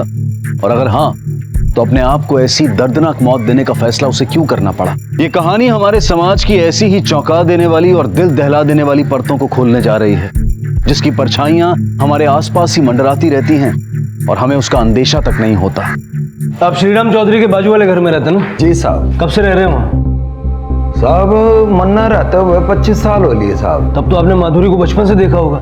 हाँ साहब। कैसी लड़की थी वो? बड़ी ही होनहार बच्ची थी साहब। हमने तो भगवान ने एक भी बालक नहीं दिया ढंग का। और माधुरी तो इतनी अच्छी थी कि पढ़ने में आगे और बड़े बूढ़ा की इज्जत करने में सबसे आगे। सीधी सादी छोरी थी साहब। और श्रीराम और सरला, वो कैसे लोग हैं? सरला तो ठीक ही है साहब, अपने घर परिवार वालों को देख के चलने वाली। अरे अपनी छोरी में तो जान बसा थी उसकी। पर श्रीराम भाई का हिसाब किताब ठीक नहीं है। उसने प्यार से पुचकार के अपनी छोरी से बात ही नहीं करी कभी। उसने चाहिए था छोरा, होगी छोरी। और या माधुरी तो श्रीराम के बड़े भाई बसेश्वर की वजह से बच गई, वरना कब की मर लेती। बसेश्वर की वजह से बच गई मतलब ये हो कि लड़की के जन्म होने से पहले उसे गर्भ में मार देने के कारण हमारे राज्य के लोगों को लोग अनपढ़, जाहिल, गवार कहवे। इसलिए हम सब लोग मिलके आज शपथ लेवेंगे कि हम कभी भी लड़का लड़की होने का टेस्ट नहीं करवाएंगे। अरे बावड़ो हो गए हो, हमारी प्रथा तोड़ने की बात करो। और अगर किसी का घर वाला, परिवार के लोग जोर जबरदस्ती करें तो उसकी शिकायत लेके हमारे पास आओ, हम उसकी शिकायत करेंगे। तो और मैंने कहाँ ढूंढा? तो यहाँ क्या बकवास सुनने के लिए बैठी टाइम पास कर रही है? खड़ी हो, घर का काम कौन करेगा? तेरा बाप।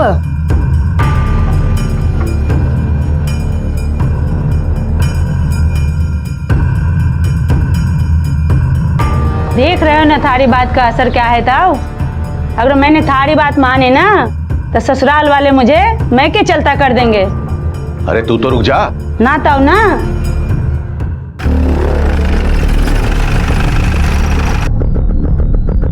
हाँ जी, वो मैंने भी सुना कि माधुरी ने सुसाइड कर लिया। बशीर जी सुसाइड है या नहीं ये तो हम पता कर लेंगे। अब ये बताइए, एक बच्ची जिसको आपने बचपन में बचाया, जिंदा रखा, उसकी मौत होने पर उसके घर अफसोस करने तक नहीं गए? हाँ जी, जाना चाहिए था, पर कुछ कारण थे जिसके कारण ना जा पाया। वो हम दोनों भाइयों का आपस में कुछ ऐसा कहा कि जिस वजह से वहां ना जा पाया। अनबन थी। कैसी अनबन? वो जी थी कुछ घरेलू बातें, पर मुद्दे की बात यो है कि माधुरी ने चाहे सुसाइड किया हो चाहे उसकी हत्या हुई, उसके पीछे अगर किसी का हाथ है तो उसके बाप का है। ये बात तो सरला भी जानती है, मगर वो बोलेगी नहीं, आज तक नहीं बोली। अब क्या बोलेगी वो? पानी और गिलास दे दे, कुछ नमकीन समकीला। चल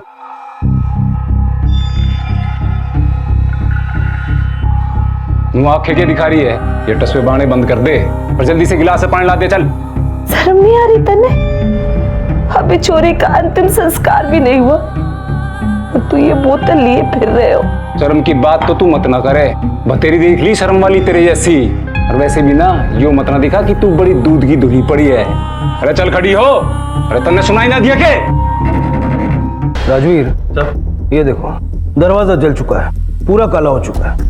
इसका मतलब आग लगने के बाद माधुरी काफी देर तक दरवाजे के पास थी। शायद वो अपनी जान बचाने के लिए बाहर आने की कोशिश कर रही होगी। हाँ सर, शायद आग लगाने के बाद उसने अपना इरादा बदल लिया हो। श्रीराम ने कहा कि कुंडी अंदर से बंद थी, तो वो कुंडी खोल के बाहर आ सकती थी, लेकिन अगर वो बाहर नहीं आ पाई, इसका मतलब किसी ने उसे बाहर आने नहीं दिया और वो स्ट्रगल करके जल के मर गई। उसकी बॉडी भी हमें दरवाजे के पास मिली। हो सकता है सर। सर, हमने अनाज मंडी में भी इंक्वायरी की थी, लेकिन किसी ने भी इन दोनों पति पत्नी के वहां जाने की बात कंफर्म नहीं की। शायद वहां पर भीड़ रहती है इसलिए। राजवीर, हो सकता है कि अनाज मंडी जाने की बात ही झूठ हो और इन्हीं दोनों ने या इनमें से किसी एक ने उसे मार दिया। सर, मुझे लगता है कि ये काम श्रीराम का है और हो सकता है उसकी पत्नी सरला उसके खिलाफ बयान देने से डर रही है। लेकिन सर, माधुरी का फोन करने की वजह क्या हो सकती है? हो सकता है कि माधुरी का किसी के साथ अफेयर रहा हो और इस बात की श्रीराम को भनक लग गई और बिरादरी में नाक न कटे, इस डर से उसने माधुरी को मार दिया। वैसे भी लड़की होने की वजह से वो उसे खास पसंद नहीं करता था। मतलब ऑनर किलिंग सर? जरा पता करो इस माधुरी का कहीं कोई अफेयर था क्या? क्या बात कर रहे हो साहब? ऐसी कोई बात नहीं थी। वो इस तरह के चक्करों में पड़ने वाली छोरी ना थी। आप तो न्यारी बात कर रहे हो साहब। ये तो मेरी छोरी को बदनाम करने की बात हुई। मेरी छोरी काम से काम रखती थी, उसको तो पढ़ने लिखने से ही फुर्सत ना थी। और अगर ऐसी कोई बात होती तो अपने बाप से ना सही पर अपने माँ से अपनी जी की बात जरूर कहती। वो साहब, उम्र ही क्या थी उसकी? इतनी छोटी उम्र में केस लड़ाती। कम से कम आप तो उसके बारे में ऐसी बातें ना बोलो। अब तो वो जहाँ में पहुंच गए वो, उसको तो वहां चैन से रहने दो। मेरे 5-6 किसी के बारे में ऐसी बातें ना करते। यस सर, माधुरी मेरी क्लास में थी, 12th के बोर्ड थे उसी में लगी हुई थी। सर, उसका नेचर बहुत फ्रेंडली था, सबकी हेल्प करना, सबसे नोट शेयर करना और ऐसे मिलती थी ना जाने कितने दिनों बाद मिल रही हो। सर, वो बहुत अच्छी लड़की थी। आज फिर से तनु नहीं आई, अब तनु को बताएंगे। हाँ, रोज रोज का नाटक हो गया इसका, स्कूल नहीं आना। आंटी जी कैसे हो आप? नमस्ते। तनु, तनु स्कूल क्यों नहीं आई तू? घर पे गेस्ट आए थे। अच्छा, मेहमान आए थे तो स्कूल नहीं आना? हाँ, ये और ये भी, और अच्छे से पढ़ना। हाँ, और कल जरूर स्कूल आना। Thank you. कल जरूर आना। हाँ ठीक है। सर, उसे सेलिब्रेट करना बहुत अच्छा लगता था। वैसे तो उसके पास पैसे नहीं होते थे, पर जब भी होते थे वो सबको दिल खोलकर ट्रीट देती थी।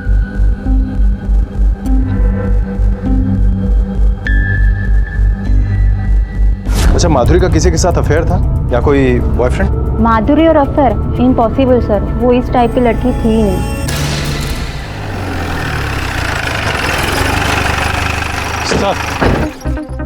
मैंने माधुरी के फैमिली वालों से और उसके स्कूल फ्रेंड से पूछताछ की है, लेकिन सबका कहना यही है कि उसका किसी के साथ कोई अफेयर नहीं था। वो एक पढ़ने लिखने वाली और सीधी सादी लड़की थी। राजवीर, हो सकता है कि किसी को इस बारे में कुछ पता ही ना हो।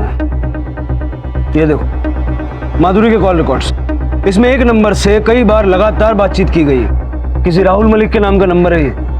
जरा पता करो ये राहुल मलिक कौन है और इसका माधुरी से क्या लेना देना। सर, माधुरी मेरी बहन थी, उसके पापा मेरे मामा हैं और मेरी मम्मी और मामा के बीच में कभी नहीं बनती सर। जब से मेरी मम्मी ने अपनी मर्जी से पापा से शादी की तो श्रीराम मामा ने उनसे रिश्ता तोड़ दिया। उनके बीच कई सालों से बातचीत भी नहीं है। कमाल है, माँ की मामा के साथ बातचीत सालों से बंद है, लेकिन तुम्हारी बातचीत माधुरी के साथ चालू थी। क्यों? सर क्योंकि हमने बड़ों की अनबन को कभी भी भाई बहन के रिश्तों के बीच में नहीं आने दिया। मैं और माधुरी सर काफ़ी अच्छे फ्रेंड्स थे हम लोग। हम अक्सर रोज़ मिलते थे, सर काफ़ी बातें करते थे। मैं हमेशा कोशिश करता था कि मैं माधुरी को खुश रखूं सर। जब भी वो कहीं भी फंसती थी तो डिसीजन लेने से पहले हमेशा मुझसे सलाह लेती थी, चाहे वो पढ़ाई का डिसीजन हो या लाइफ का। सर मैं हमेशा उसकी मदद करता था। माधुरी तू रो क्यों रही है? क्या प्रॉब्लम है बता ना मुझे, मैं हेल्प करूंगा तेरी। कुछ प्रॉब्लम ना सर, सब ठीक है। अच्छा तो फिर तू रो क्यों रही है? भाई कुछ प्रॉब्लम होती तो थारे को बताती ना, ऐसे थोड़ी ना छुपाती।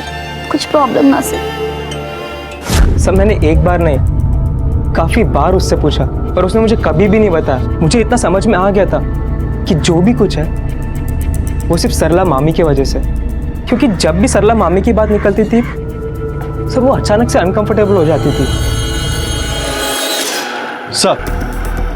सर ये रहे सरला के कॉल रिकॉर्ड्स, और सर इस कॉल रिकॉर्ड्स के मुताबिक सरला की बशेसर से लगभग रोज बात होती थी, वो भी लंबी चौड़ी, क्योंकि सर कोई भी कॉल 5 से 8 मिनट के कम की नहीं है। कहीं यही वजह तो नहीं थी माधुरी की परेशानी की? क्योंकि सर ये बात हजम होने वाली नहीं है कि भाई से भाई की बातचीत बंद है और भाभी से दिन में 3 बार बात हो रही है। अफेयर है हमारा, एक दूसरे को चाहते हैं। अपने छोटे भाई की बीवी के साथ? हाँ साहब, इंसान है हम भी, जरूरत है हमारी भी। और वे सरला भी अपनी शादी से खुश ना थी, बस एक दूसरे के दुख दर्द बांटते बांटते कब करीब आ गए हमारे को पता ही ना चला। बशेसर को तो साथी की जरूरत थी, और तुम्हें? मन में कौन सा सुख मिल गया साहब। ब्याह के नाम पर बाप ने एक शराबी के गेल बांध दिए। दारू की बोतल छोड़ के उसने कभी मारी और मारी चोरी की सुध न ली। जो इन्होंने सहारा न दिया होता तो मैं कद की मर जाती। पर कोई भी मर्द अगर सहारा देगा तो उसके बदले में जरूर कुछ मांगेगा। सर मुझे ऐसा लगता है कि माधुरी को इन दोनों के अफेयर के बारे में पता चल गया होगा, और अपना अफेयर छुपाने के लिए उन्होंने उसका खून कर दिया होगा। राजवीर, अगर अफेयर छुपाना ही होता तो इतनी आसानी से हमारे सामने कबूल नहीं करते। सच कुछ और है। मन्ने मारे भाई और हमारी घरवाली की करतूतों के बारे में आज से नहीं, बहुत पहले से पता था। माधुरी ने इन दोनों की आशिकी के बारे में मन्ने सब कुछ बता दिया था। पापा जी, आपने पता था ना मम्मी और ताऊ जी के बीच में क्या चल रहा है? अगर आपने पता था तो चुप क्यों रहे? इसमें कहने की क्या बात है? जिस गांव जाना नहीं उस गांव का रास्ता क्यों पूछना? और मन ने जरा भी फर्क नहीं पड़ता उन दोनों की हरकतों से। आपने फर्क ना पड़ता होगा, पर मन ने पड़ता है। शर्म आती है मन। कहीं होशियार मत ना बने, अपने काम पे काम रख। तने अच्छी तरह पता है कि हमारे पास कोई काम दाम तो है ना। इस घर का सारा खर्चा भाई साहब के खाते पे चल रहा है। थारा स्कूल, किताबें, बस्ता, आना जाना सारा। अब अगर मैंने मुंह खोल दिया ना तो ये सारा बंद हो जाएगा। कभी शर्म आती है अपने ऊपर? तेरे जैसे घटिया लोगों ने समाज को गंदा किया है और लोगों का रिश्तों पर से भरोसा उठता जा रहा है। सर माधुरी के पोस्टमार्टम रिपोर्ट के मुताबिक जब उसकी मौत हुई तो वो प्रेग्नेंट थी सर। इसका मतलब ये ऑनर किलिंग हो सकता है। अपनी झूठी और खोखली इज्जत को बचाने के लिए माधुरी के माँ बाप ने उसे मार डाला और उसे सुसाइड की शक्ल देने की कोशिश की। माधुरी की लाइफ में जितने भी मेल फ्रेंड्स और रिलेटिव्स हमें मिले हैं, सबका डीएनए फीटस से मैच करो। ठीक है सर। एक लड़की जो अकेली नहीं एक अजन्मे बच्चे के साथ स्वाहा हो गई थी, उसके परिवार वालों के चेहरे पर उसकी मौत का दुख कम और अपनी झूठी प्रतिष्ठा का डर ज्यादा दिखाई दे रहा था। पुलिस के अनुसार यह माँ बाप द्वारा किया गया ऑनर किलिंग का केस भी हो सकता था, लेकिन माँ बाप के बयान के अनुसार उन्हें माधुरी के किसी प्रेम संबंध या उसके होने वाले बच्चे के बारे में कोई जानकारी तक नहीं थी। क्या माधुरी की मौत किसी प्रेम संबंध और उसके प्रेग्नेंट होने की वजह से हुई थी, या फिर कारण कुछ और था जो इन सारी संभावनाओं से ज्यादा दुखद, चौंका देने वाला और शर्मसार करने वाला था? सर मॉर्ग से माधुरी की बॉडी चोरी हो गई है। Yes sir. और अटेंडेंट का कहना है कि अचानक से 3 लोग वहां आए और रिश्वत देकर उससे बॉडी खरीदने की कोशिश की, लेकिन जब उसने उन्होंने मना किया तो उन लोगों ने उसके साथ मारपीट की और बॉडी को जबरन वहां से लेकर चले गए। तुमने मॉर्ग का सीसीटीवी फुटेज चेक किया? हाँ सर किया है, लेकिन सर रात का समय था और रोशनी भी कम थी, इसलिए किसी का चेहरा साफ नजर नहीं आया। और सर जिस वैन से वो लोग बॉडी लेकर गए हैं उसका नंबर भी फेक था सर। मॉर्ग के अटेंडेंट को बुलाओ, उसने तीनों का चेहरा देखा होगा। स्केच आर्टिस्ट को बुलाओ के स्केच बनवाओ।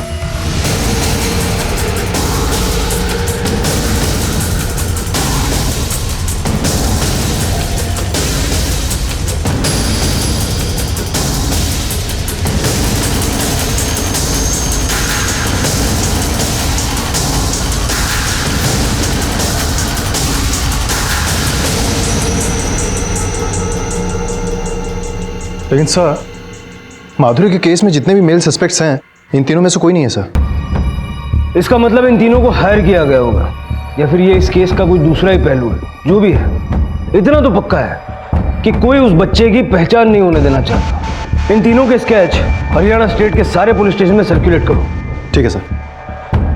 माधुरी जो मर चुकी थी और अपने अजन्मे बच्चे के साथ मुर्दा घर में इंसाफ का इंतजार कर रही थी, उसके मृत शरीर को भी किसी ने गायब कर दिया। और पुलिस का यह मानना था कि यह काम उसी आदमी का हो सकता है जो इस बच्चे का बाप था और नहीं चाहता था कि उसकी पहचान हो सके।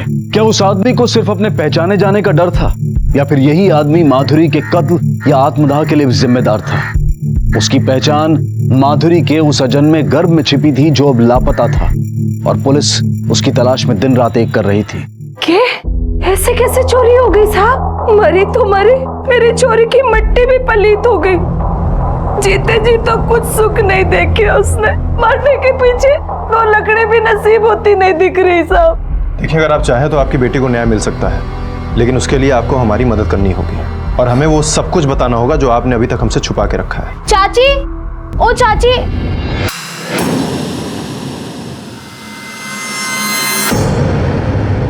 ये लड़की कौन थी? मेरी छोरी की सहेली सीमा। दोनों बहुत अच्छे दोस्त थे। कोई खास दोस्ती नहीं थी साहब, हम गरीब आदमी, वो बड़े आदमी। पर बापू वो माधुरी वो मेरी। तुम्हें बीच में बोलने की क्या जरूरत है? मैं बात कर रहा हूँ ना, तुम जाओ अंदर, जाओ। हाथ जोड़ के विनती कर रहा हूँ साहब, मेरी छोरी को इस झंझट से दूर रखो। छोरी है साहब, बदनामी होगा, कोई शादी ब्याह ना करेगा। गर्भ में छोरा है, छोरी है, सोनोग्राफी कराना गैर कानूनी है। सरकार ने भी इसे बैन कर रखा है और फिर भी अगर उसके परिवार वाले ना माने ना तो आप हमारे पास लेके आओ उन्हें, मैं समझाऊंगा।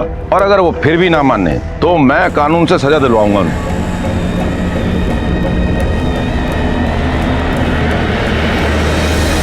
अरे कौन हो?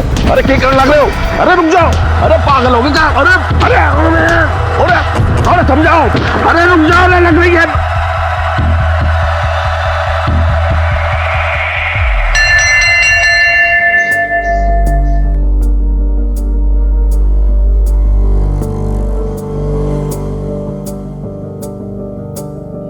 तुम माधुरी के बारे में कुछ कहना चाहती थी ना, लेकिन तुम्हारे पापा ने कुछ कहने नहीं दिया। बताओ बात क्या थी? नहीं सर, वो मैं कुछ ना बोल रही थी। देखो सीमा, मुझे मालूम है कि तुम माधुरी की बेस्ट फ्रेंड हो और उस हादसे में माधुरी के साथ साथ उसके पेट में उसके बच्चे की भी मौत हुई है। और अगर ऐसे में तुम मुझे कुछ नहीं बताओगी तो ये समझ लेना कि उसके मौत की दोषी तुम भी हो। बताओ क्या बात? सर इससे पहले भी माधुरी पेट से थी, पर उसने वो बच्चा गिरवा दिया था। पर ना तब और ना अब कभी उसने ये बताया उसके मेरे बच्चों का बाप कौन सा। सर मुझे ऐसा लग रहा है कि माधुरी किसी के साथ रिलेशन में थी, लेकिन सर ताज्जुब की बात यह है कि उसने इस रिलेशन के बारे में सीमा को भी नहीं बताया, जो कि उसकी बेस्ट फ्रेंड है। राजवीर, ये भी हो सकता है कि उसके साथ काफी समय से बलात्कार हो रहा था, जिसकी वजह से वो दो बार प्रेग्नेंट हुई। और ये बलात्कार करने वाला या तो उसका कोई करीबी है, जिसकी वजह से इतना सब कुछ होने के बावजूद उसने ये बात किसी को नहीं बताई। लेकिन ये साबित करने के लिए हमें माधुरी की बॉडी को जल्द से जल्द ढूंढना होगा। तुम उस मैटरनिटी क्लिनिक का पता करो जहाँ माधुरी का अबॉर्शन, बच्चे के पिता के बारे में हमें वहीं से जानकारी मिल जाए। ठीक है सर।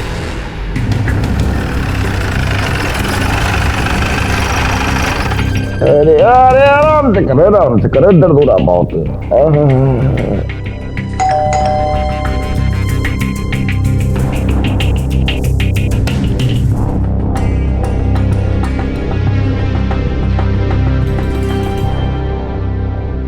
क्या हुआ? बेटी साहब, रामबल चाय पानी का इंतजाम कर। चाय साहब, समाज सेवा का फल है। हमारे गांव के जो आदमी लोग हैं ना, उन्हें पसंद ना आए कि उनकी लुगाइयों को मैं जेंडर टेस्ट करवाने, चोरा चोरी के फर्क ना करने की बात सिखा रहा हूँ। बस अपना सारा गुस्सा हमारे पे निकाल दिया।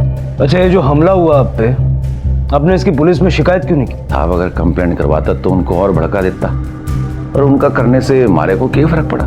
एक ना एक दिन तो हमारी बात उनके समझ में आवेगी। आजकल तो चोरियां चोरों से बहुत आगे निकल रही हैं, हर काम में चोरियां अव्वल आ रही हैं। ये अभियान चलाने की आपको सूझी कैसे? मतलब ये समाज सेवा है या फिर आपकी अपनी कोई कहानी इसकी प्रेरणा है? इंसान बड़ा लालची है साहब, जब तक उसे ठोकर ना लगे उसकी समझ में ना आती बात।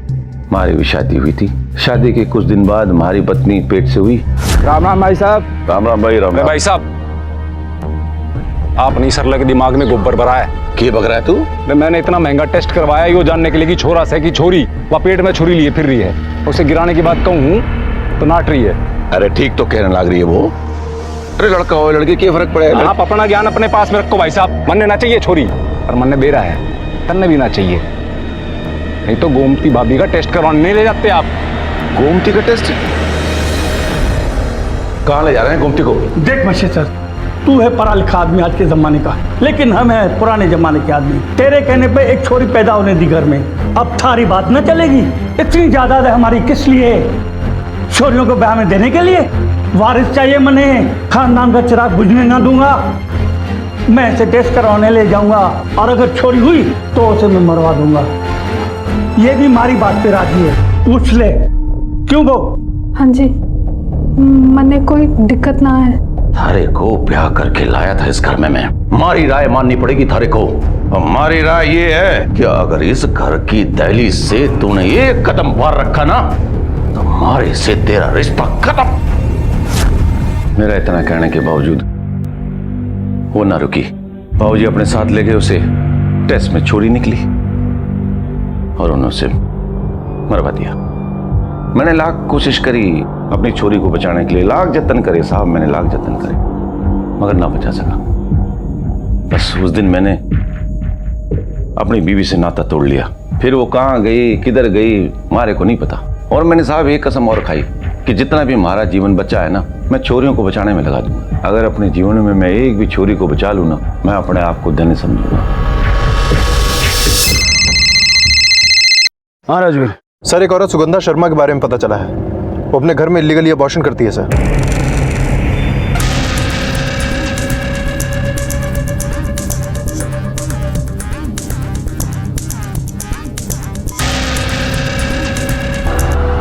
पीछा करो उसका, देखो कहाँ जाती है और किससे मिलती है। जा। सुनिए,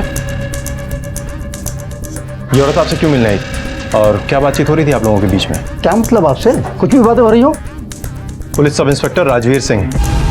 अब जो पूछ रहा हूं ना उसका सीधा साधा जवाब चाहिए, वरना जो तुम लोग करने जा रहे थे ना उस जुर्म में सीधा अंदर डालूंगा और जमानत तक नहीं होने दूंगा।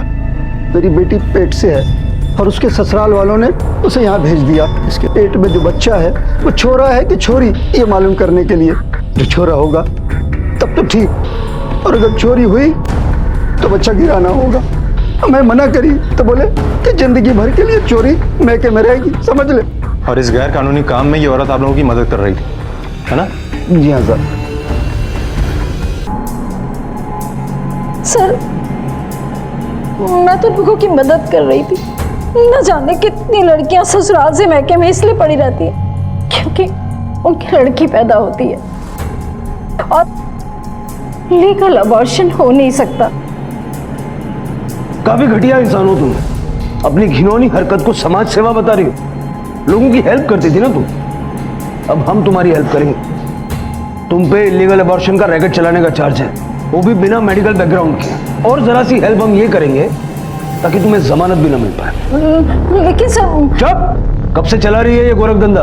औरत होके एक औरत को आने से रोक रही थी, लोगों की मजबूरी और उनके रूढ़िवादी होने का फायदा उठा रही थी। अरे तुम जैसे लोग इंसानियत के नाम पे कलंक हैं। राजवीर सर, जानती हो इसे? इसका भी अबॉर्शन किया ना तुमने? जी जी, ये आई थी मेरे पास। कौन लेके आया था इसे?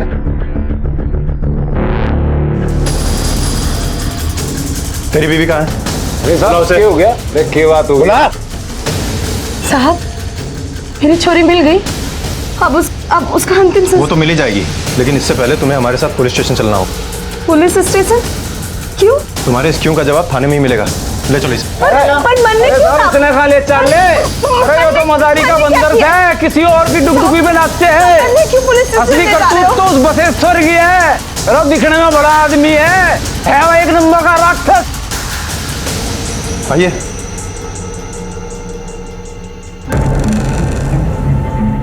पहचानते हो इसे? बाहर ले जाओ उसको। बैठो। माधुरी का एबॉर्शन किया था ना? सारी कहानी शुरू से साफ साफ बताओ। क्या करती साहब?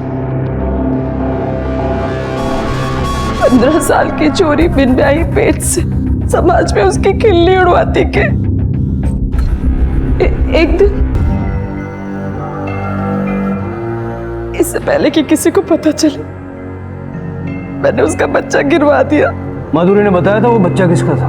हाँ साहब, हमारे मोहल्ले में एक छोरा था, बबलू नाम का, खुद को बदमाश बतावे था।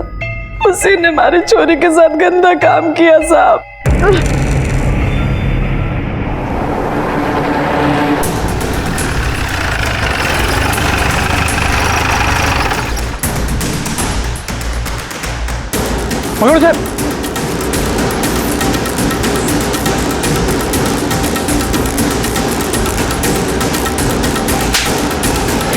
अरे सब बता रहा हूँ सब बता रहा हूँ मैं सब। चबल सब बताता हूँ सर।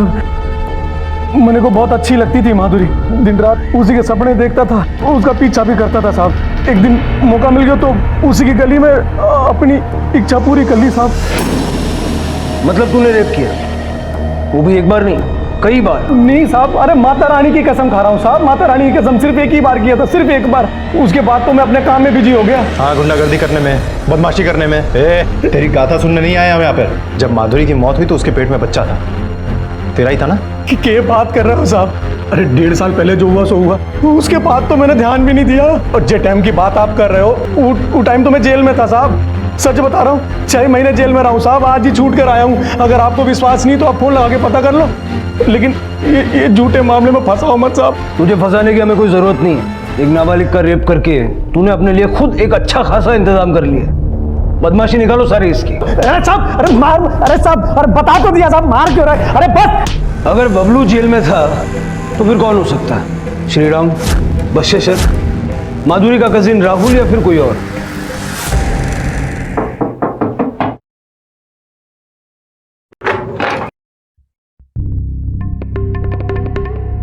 तुम इतनी रात को यहाँ क्या करने आए हो? थारे से ना मिलने आया, सरला से मिलने आया हूं।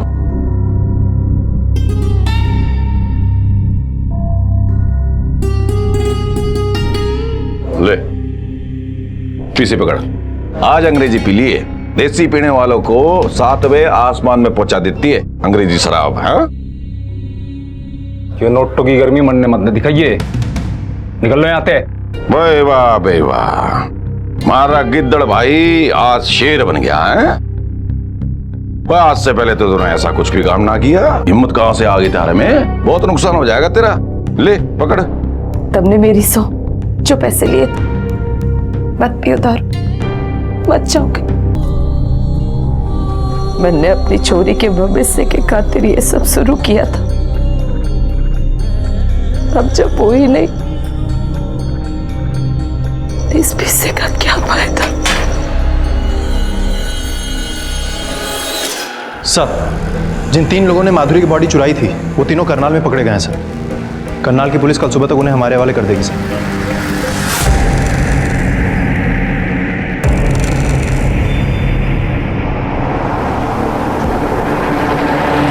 हाँ सर, यही थे वो तीनों जो माधुरी की बॉडी लेके भागे थे।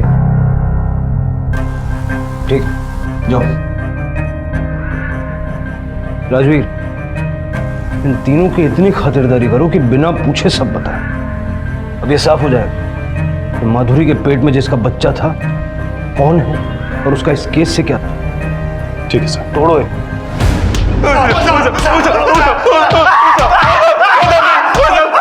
बस इतना काफी है या और तोड़े? बोलो। कहाँ है माधुरी की बॉडी? सब वो तो हमने कब की फूंक दी साहब, सब कब की जला दी साहब हमने। क्या? क्यों जलाई? किसके कहने पे जलाई? बोला! बता दे साहब, मारना नहीं साहब, हम एक गैर कानूनी अबॉर्शन सेंटर के लिए काम करते हैं साहब, और उसी सेंटर के मालिक के कहने पे हमने उसे जलाया, क्योंकि हमारा मालिक चाहता था कि पुलिस को किसी तरह से कोई सबूत ना मिले और वो बच जाए। कौन है तुम्हारा मालिक? अब क्या कर दिया हमने? क्यों पकड़ लाए? काफी इंतजार किया है हमने, थोड़ा इंतजार तो तुम्हारा भी बनता है, पता चल जाएगा। राजवीर सर, इसके रिश्तेदारों को बुलाओ। अभी लाते हैं सर।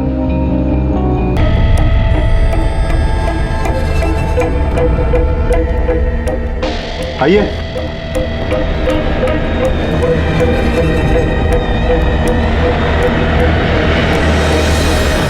समझ में आया क्यों उठा है? इन्होंने सब बक दिया है, तेरी बारी है, चल बोल। गांव में अबॉर्शन मत कराओ, जेंडर टेस्ट मत कराओ, ये ज्ञान बांटता था ना, और खुद ही इलीगल अबॉर्शन का सेंटर चलाता था। साहब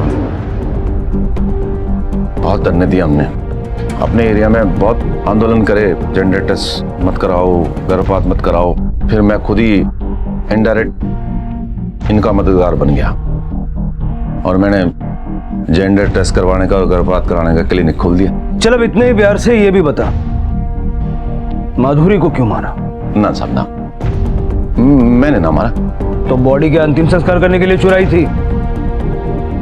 ओ साहब, वो तो इसलिए निकलवाई थी कि नहीं तो राहुल फंसता। भाई बहन ने गंदगी मचा रखी थी, बहन के पेट में भाई का बच्चा था, और अगर आप डीएनए टेस्ट करवा लेते तो हमारे खानदान की क्या इज्जत रह जाती? थूकते लोग मारे पे। सच्चा दोस्त था ना तू अपनी बहन का, इतना सच्चा कि उसे प्रेग्नेंट कर दिया। सर आप ये क्या कह रहे हैं? मैं ऐसा सोच भी नहीं सकता, माधुरी मेरी बहन थी सर। अच्छा, लेकिन तेरा मामा बशेशर तो कहता है कि तेरा और माधुरी का अफेयर चल रहा था। अब किसकी बातों का विश्वास कर रहे हैं? वो जो खुद एक नंबर का झूठा और मक्कार आदमी है। और तू सच्चा है।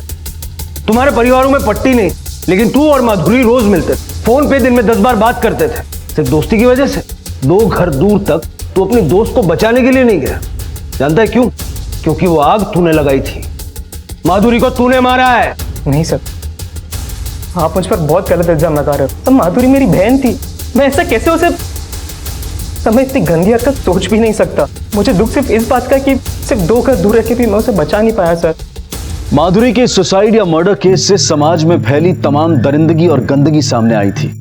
अगर कुछ सामने नहीं आया था तो वो था सच का पता कि आखिर माधुरी के साथ क्या और क्यों हुआ था।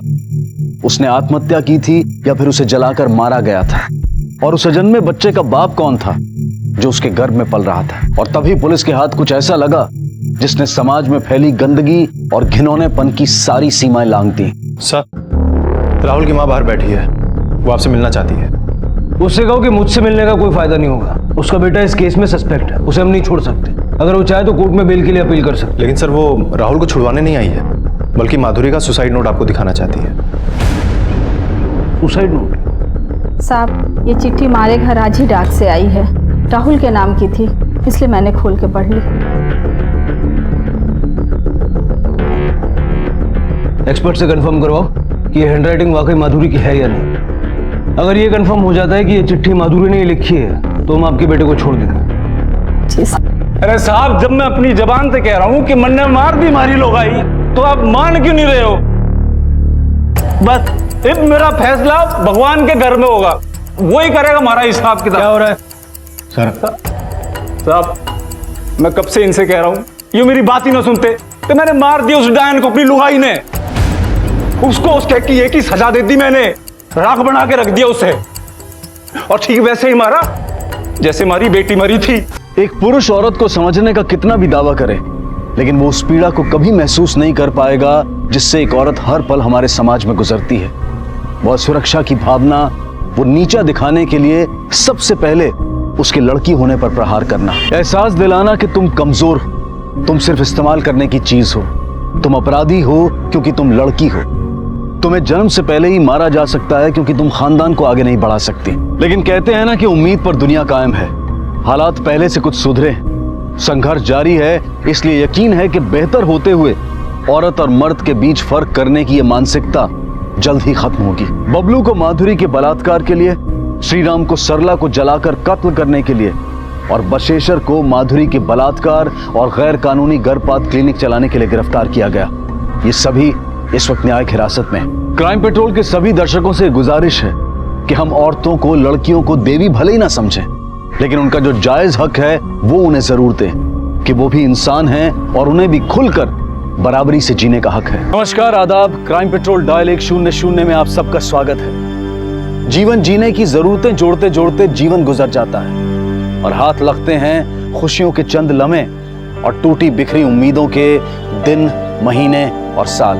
इंसान जो चाहता है वो हर बार उसे नहीं मिलता और जो उसे मिलता है वो कई बार उसे पसंद नहीं आता। ना चाहते खत्म होती हैं, ना उम्मीदें। इसीलिए तो कहते हैं कि उम्मीद पर दुनिया कायम है। और उम्मीद रखना अच्छा है, लेकिन गलत उम्मीद उतनी ही खतरनाक है। जुग जुग जिया सुललनवा भवनवा के भाग जागल हो। जुग जुग जिया सुललनवा भवनवा के भाग जागल हो।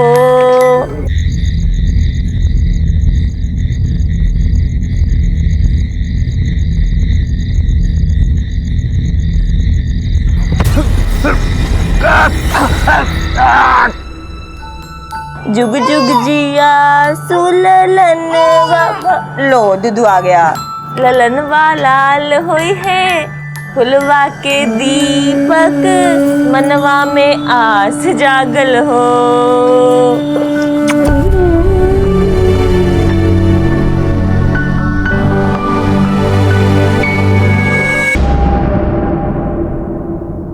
जीवन चुनौतियों से भरा है, कोई भी लक्ष्य आसान नहीं है। इंसान अपने सपनों, अपनी उम्मीदों के बस्ते को अपने कंधे पर लादे निरंतर अपने मंजिल की ओर भागता रहता है। कभी उम्मीदें जवाब दे जाती हैं, कभी प्रयास असफल हो जाते हैं और कभी कभी इंसान गलत रास्तों पर उम्मीद लगा देता है। खतरनाक, अनैतिक और जुर्म के शॉर्टकट पर निकल पड़ता है। ऐसे में उम्मीद का कंधों से सरक जाना, अधर में झूल जाना आश्चर्य की बात नहीं है। मुंबई की इस अंडर कंस्ट्रक्शन साइट पर एक नौजवान की लाश झूल रही थी। जाने ये क्या माजरा था। सर प्रवीण कहीं नहीं मिल रहा है, वो कहीं नहीं मिल रहा है। मैंने हर जगह देख लिया उसे, वो कहीं नहीं मिल रहा है। ये प्रवीण क्या लगता है? मैं प्यार करती हूँ उसे, आई लव हिम। आप रिपोर्ट क्यों नहीं लिखते? रिपोर्ट लिखिए ना, उसे ढूंढिए। मैंने हर जगह देखा। वो रुकिए मैडम, गुमशुदगी की रिपोर्ट सूचना मिलने के 24 घंटे के बाद लिखी जाती है। तब तक सब्र कीजिए, आप आ जाएगा। क्या बकवास कर रहे हैं आप? उधर वो गुम हो गया, उसे ढूंढने की बजाय मुझे कानून मंगा रहे हैं। आप ढूंढिए उसे, ढूंढते क्यों नहीं उसे? क्या हो रहा है? क्यों शोर मचा रही हैं आप? Shut up, I said shut up. You shut up. ये थाना है, आपका घर नहीं। धीमी आवाज में बात करिए। और जोर से शोर मचाऊंगी, और जोर से, अगर आप प्रवीण को नहीं ढूंढेंगे तो। मनीषा, दूर रहना, मेरे पास मत रहो। आप प्लीज प्रवीण को ढूंढिए। बहुत उछल कूद कर रही है ना। लेके जाओ उसे, बुलाओ उसके माँ बाप को इधर। आप ढूंढते क्यों नहीं प्रवीण को?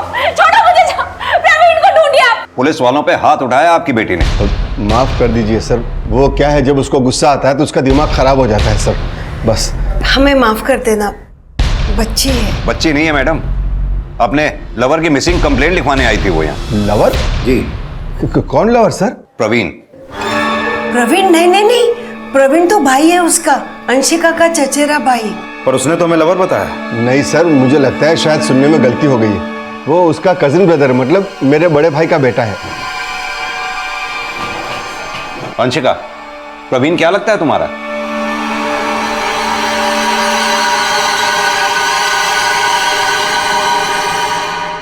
भाई। लेकिन तुमने तो कहा था तुम उससे प्यार करती हो। सर वो भाई को भी तो प्यार ही करते हैं ना।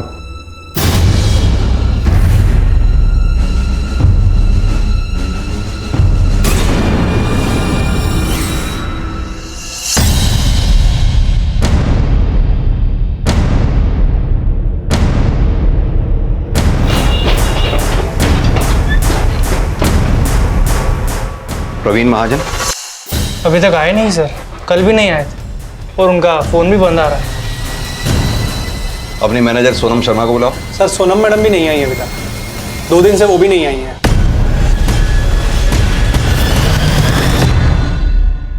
सर मैंने प्रवीण के घर भी पता किया, 2 दिन से वो वहां भी नहीं लौटा है। ये आपकी मैनेजर सोनम शर्मा कहाँ रहती हैं? इधर पास ही में, शक्ति नगर। एड्रेस दीजिए।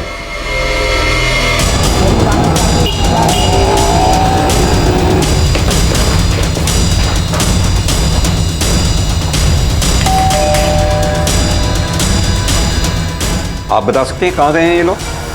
जी मालूम नहीं सर। सूरज सुबह बच्चे को मेरे पास देके गया और उसकी माँ सोनम 2 दिन से ऑफिस से लौटी नहीं है। कदम, सोनम को फोन लगाया? लगाया था सर, पर रीचेबल नहीं है। उसके पति सूरज का? लगाता हूँ सर।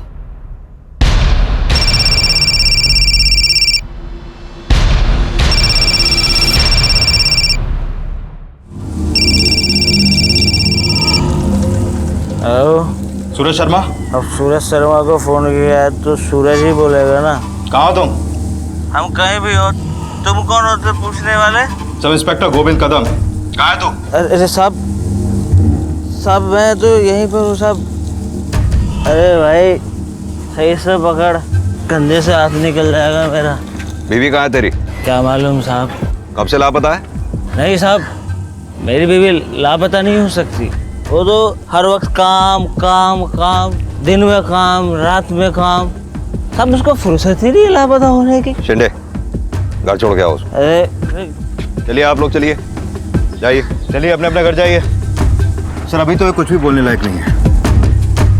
कदम, एक बात समझ में नहीं आई। प्रवीण और सोनम दोनों ही गायब हैं, एक साथ एक ही दिन। इन दोनों के बीच कोई ना कोई कनेक्शन हो सकता है। ये प्रवीण और सोनम के दोनों के कॉल रिकॉर्ड्स निकलवाओ।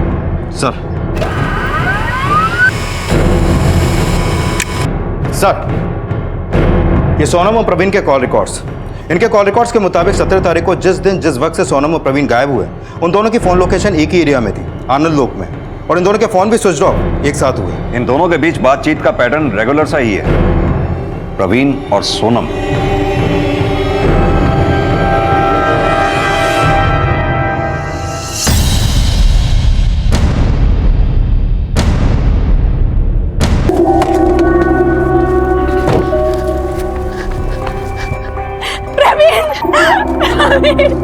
छुइए मत, छुइए मत, प्लीज लेके जाओ।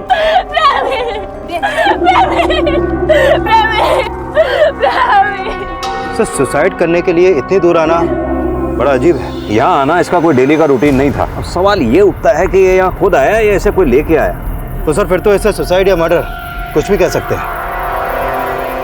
ये देखो, कमीज फटी हुई है, ये खरोंच के निशान। ऐसा लगता नहीं जैसे इसे यहाँ घसीट के लेके आया हो। हाँ सर। इस लड़की के भी कॉल रिकॉर्ड निकलवाओ। सर, ये अंशिका के कॉल रिकॉर्ड। प्रवीण और अंशिका के बीच में काफी बातें होती थी। लगता है अंशिका और उसका कजिन प्रवीण एक दूसरे से काफी क्लोज थे। डेली 10 से 15 कॉल, कभी कभी तो घंटे घंटे पर बातें। लगता है इन दोनों के बीच में कोई चक्कर चल रहा था सर। तभी उस दिन अंशिका जब थाने आई तो प्रवीण को अपना लवर बता रही थी। मैं प्यार करती हूँ उसे, आई लव हिम। लेकिन माँ बाप को सामने देख के मुकर गई। अंशिका, प्रवीण क्या लगता है तुम्हारा? भाई, मामला टेढ़ा है कदम, जरा होशियारी से। सर। और हाँ, वो सोनम की कोई खबर? नहीं सर, अभी तक तो नहीं। हमने हर तरफ अलर्ट कर दिया। सर, पापा ने मरवा दिया प्रवीण को। पापा ने? क्यों? मैं और प्रवीण एक दूसरे से बहुत प्यार करते थे। लेकिन तुमने तो उस दिन बोला था कि प्रवीण तुम्हारा कजन है, भाई है वो तुम्हारा। हाँ सर, उस दिन पापा सामने थे तो उनके डर से बोला। पापा की नज़र में, दुनिया की नज़र में रिश्ता गलत है, इसीलिए तो पापा ने पहले उसे बिजनेस से निकाला और उसके बाद उसे मरवा दिया। और ये सोनम, वो भी तो प्रवीण के साथ काम करती थी, गायब है वो भी। जानती हो उसे? हाँ सर, जानती हूँ। वो तो सिर्फ प्रवीण की एम्प्लॉय थी और उससे ज्यादा कुछ नहीं जानती सर। तो सर, पापा ने प्रवीण को मरवा दिया। एक बेटी अपने बाप पर हत्या का आरोप लगा रही थी। एक लड़की अपने भाई के साथ प्रेम संबंध को जायज बता रही थी।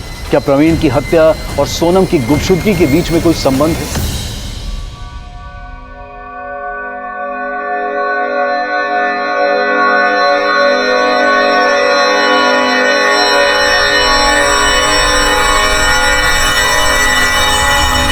जी बिल्कुल नाराज थे सर। आप ही बताइए, किसी भाई बहन के बीच अगर ऐसा रिश्ता होगा तो कौन बर्दाश्त करेगा सर? समाज में उठना बैठना बंद हो गया था सर। इसीलिए आपने अपने भतीजे को मार डाला। अरे नहीं नहीं सर, बिल्कुल नहीं। आप ही की बेटी आपके भतीजे की हत्या के लिए आप दोनों को जिम्मेदार ठहरा रही है। अरे पागल है सर मेरी बेटी, मैं सच कहता हूँ। वो कुछ भी करती है, कुछ भी बोलती है, उसका दिमाग ठीक नहीं है सर। ठीक है, आप जा सकते हैं। Okay sir. इनकी बेटी अंशिका का दिमाग वाकई में सही नहीं लगता, कुछ भी कर सकती है वो। कदम कहीं ऐसा तो नहीं ये 3 तरफा प्यार मोहब्बत का चक्कर हो। मेरा मतलब सोनम, अंशिका और प्रवीण के बीच। लेकिन सर इन तीनों के कॉल रिकॉर्ड्स और फोन लोकेशन डिटेल्स में तो ऐसा कुछ सामने नहीं आया। कदम आज का अपराधी बहुत स्मार्ट है, क्राइम लोकेशन पर वो फोन नहीं लेके जा सकता। ठीक है सर, मैं इंक्वायरी करता हूँ। खासतौर से सोनम के बारे में, उसकी भी कोई खास जानकारी नहीं है हमारे पास। Sir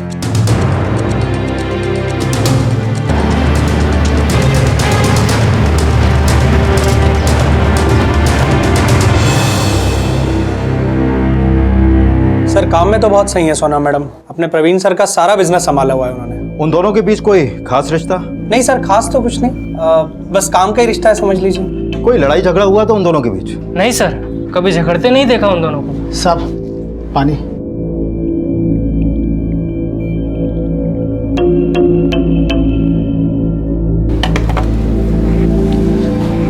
thank you. सुनो। जी साहब। क्या बात है? देखो डरने की कोई जरूरत नहीं, जो भी बताओ। साहब मैं बहुत छोटा आदमी हूँ साहब। कुछ नहीं होगा, बोलो। साहब ये सोनम शर्मा है ना साहब, बहुत चालू है साहब। चालू मतलब? साहब पहले है ना महाजन साहब के यहाँ आई थी, मैं भी वहाँ था साहब।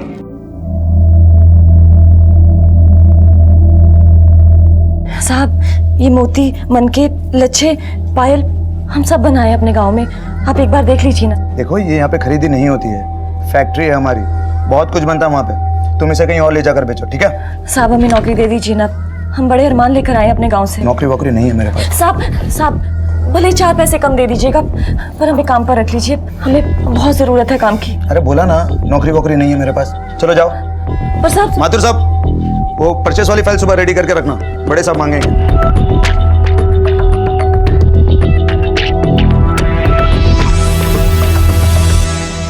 साहब सुनिए। अरे तुझे तो जाने को बोला था ना मैंने। साहब हमें नौकरी पर रख लीजिए ना, आप जो भी कहेंगे। अच्छा चल आजा, बात करते हैं, बैठ गाड़ी में। साहब हफ्ते भर में काम पर लग गई तो बड़ी चालू है साहब। ठीक है तुम जाओ। जी साहब।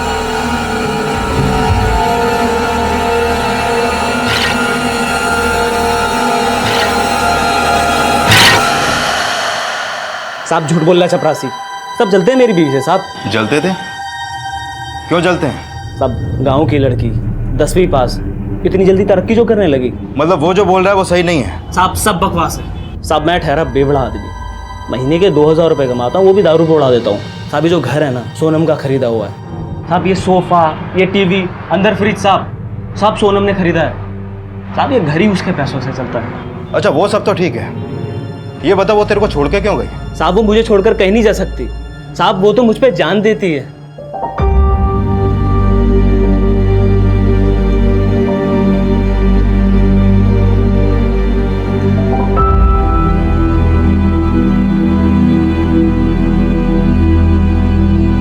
तुम अपना बिल्कुल ध्यान नहीं रखते, यहाँ तबीयत तुम्हारी खराब होती है और जान मेरी निकल जाती है। सूरज उठो। उठो चलो घर चलते हैं। अरे आ गई मेरी सोनम। हाँ आ गई तुम्हारी बीवी, उठो। मेरी रानी आ गई सोनम। बैठ जाओ। ये देख दारू पी के रोज का है। आज तक इसमें मुंह तोड़ दूंगा तेरा। छोड़ो उन्हें, बीवी है मेरी। संभाल के। हाँ पकड़ लो मुझे, पकड़ो। हाँ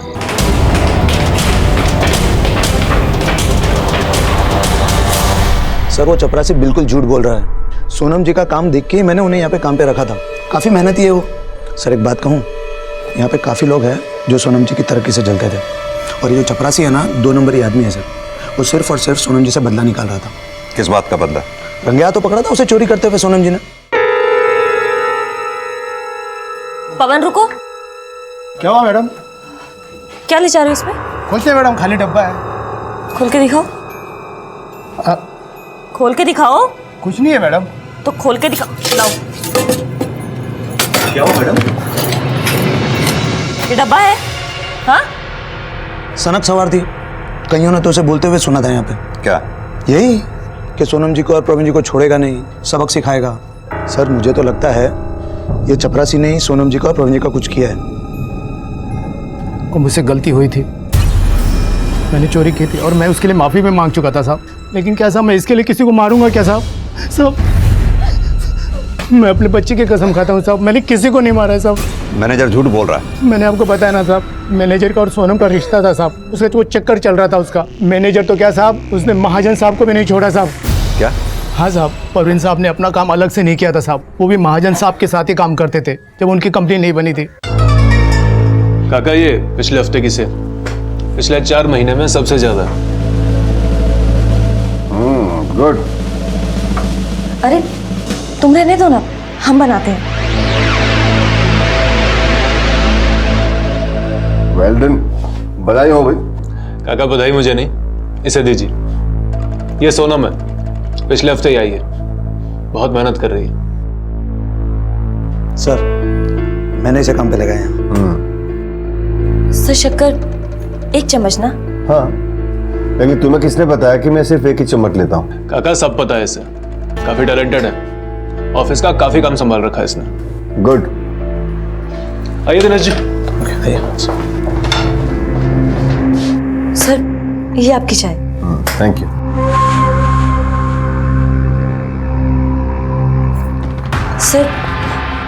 सर ये मैंने कुछ डिजाइन तैयार किए हैं, आप एक बार देख लेते तो।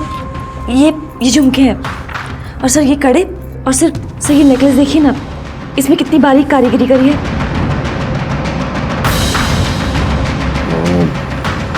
एक काम करो, ये कार्ड रखो, सामने कॉल करो। महाजन साहब के साथ शाम को ही एक मुलाकात के बाद सोनम की काया पलट हो गई थी।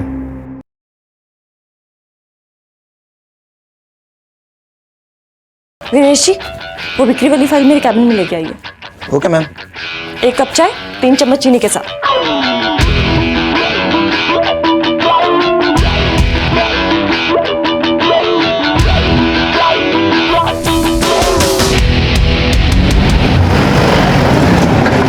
बकवास कर रहा है सर ये चपरासी, उसका दिमाग खराब हो गया। मेरे और सोनम के बीच में ऐसा कुछ नहीं है सर। लेकिन आपके चपरासी ने तो पूरी डिटेल कहानियां बना रहा है सर, और क्यों ना बनाए। सोनम ने उसे चोरी करते हुए रंगे हाथ पकड़ लिया था। ये डब्बा है। हाँ, चोरी कर रहे थे। क्या हुआ सोनम, क्या हो रहा है? देखिए सर, चोरी कर भाग रहा था। चोरी करके भाग रहा था? इन्वेंट्री में मिल नहीं रहा था, मुझे इस पर शक हुआ, तलाशी ली, सब इसके पास मिला। कभी नहीं चोरी करता है। रुक, पुलिस को फोन लगाओ। तेरे जैसे हरामखोर लोगों को तो पुलिस के हवाले कर देना चाहिए। फोन लगाओ। जाने दीजिए ना साहब, जाने दीजिए ना साहब। सर ये तो सोनम का दिल अच्छा था, मैंने सोनम और प्रवीण के कहने पे ही उससे पुलिस के हवाले नहीं किया था, नौकरी से निकाल दिया बस। अब वो प्रवीण की कंपनी में उधर चला गया, इसलिए बदला निकाल रहा है मुझसे और मेरी कंपनी से।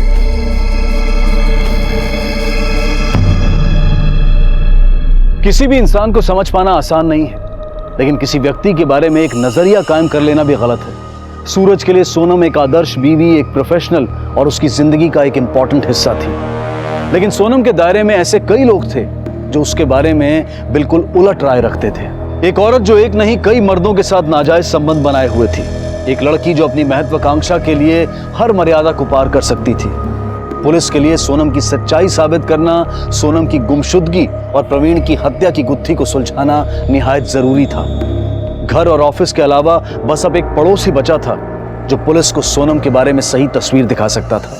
पुलिस ने सोनम के पड़ोस में लोगों से बात की तो ज्यादातर का कहना था कि सूरज भले ही शराबी था, जो कमाता था दारू में उड़ा देता था, पर वो अपनी बीवी सोनम से बहुत प्यार करता था और सोनम भी अपने इस शराबी पति की बहुत सेवा करती थी, उससे बेइंतहा प्यार करती थी। पुलिस ने सोनम और प्रवीण के सभी बैंक अकाउंट्स और ट्रांजैक्शंस की डिटेल में तहकीकात की। होटलों में ठहरना, खाना पीना, खर्चे सभी चेक किए गए, लेकिन इनमें से किसी से भी इस बात का कोई सुराग नहीं मिला कि सोनम का प्रवीण के साथ या फिर किसी और के साथ कोई अफेयर चल रहा हो। यह केस पुलिस के लिए एक पहेली की शक्ल अख्तियार करता जा रहा था। क्या प्यून दिनेश सरासर झूठ बोल रहा था, और अगर हां तो क्यों? किसने मारा था प्रवीण को, और इस वक्त सोनम कहां है?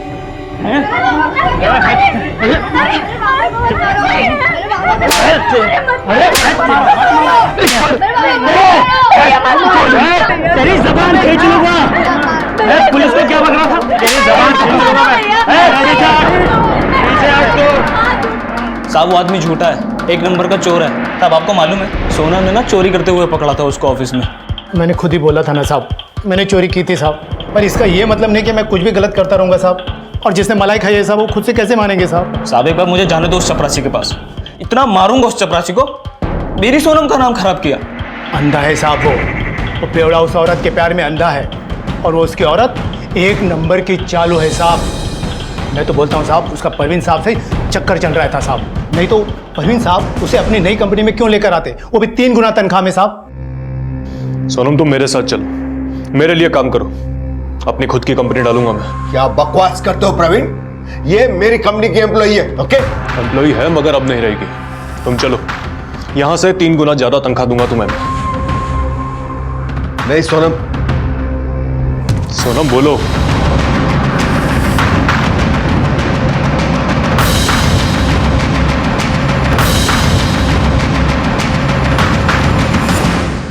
साहब इलाज कराओ उस चपरासी का, दिमाग खराब हो गया उसका। मेरी सोनम अपनी मेहनत और हुनर से ऊपर आई है साहब। मैं कहाँ कहता हूँ साहब कि मेहनत और हुनर नहीं था उस औरत में, मेहनती भी थी और हुनर भी था उसमें। अब आप ही बोलो साहब, कोई इतने कम समय में इतनी जल्दी तरक्की कैसे कर लेगा?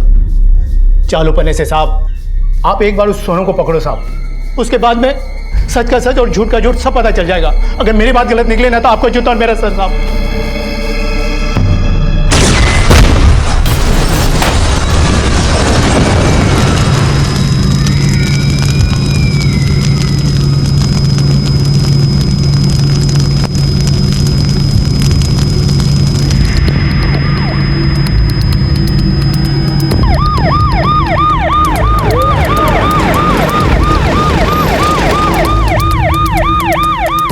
सिलेंडर ब्लास्ट हुआ, 5 लोगों की मौत हुई है, 2 आदमी 2 औरतें और एक बच्चा, और 8 लोग घायल हैं। सर एक अजीब बात सामने आई है। क्या? एक बॉडी के पास कुछ चीज़ें मिली हैं, एक आईडी लेडीज पर्स और एक मोबाइल। आईडी किसकी है? सोनम शर्मा का, और शायद मोबाइल भी उसी का है।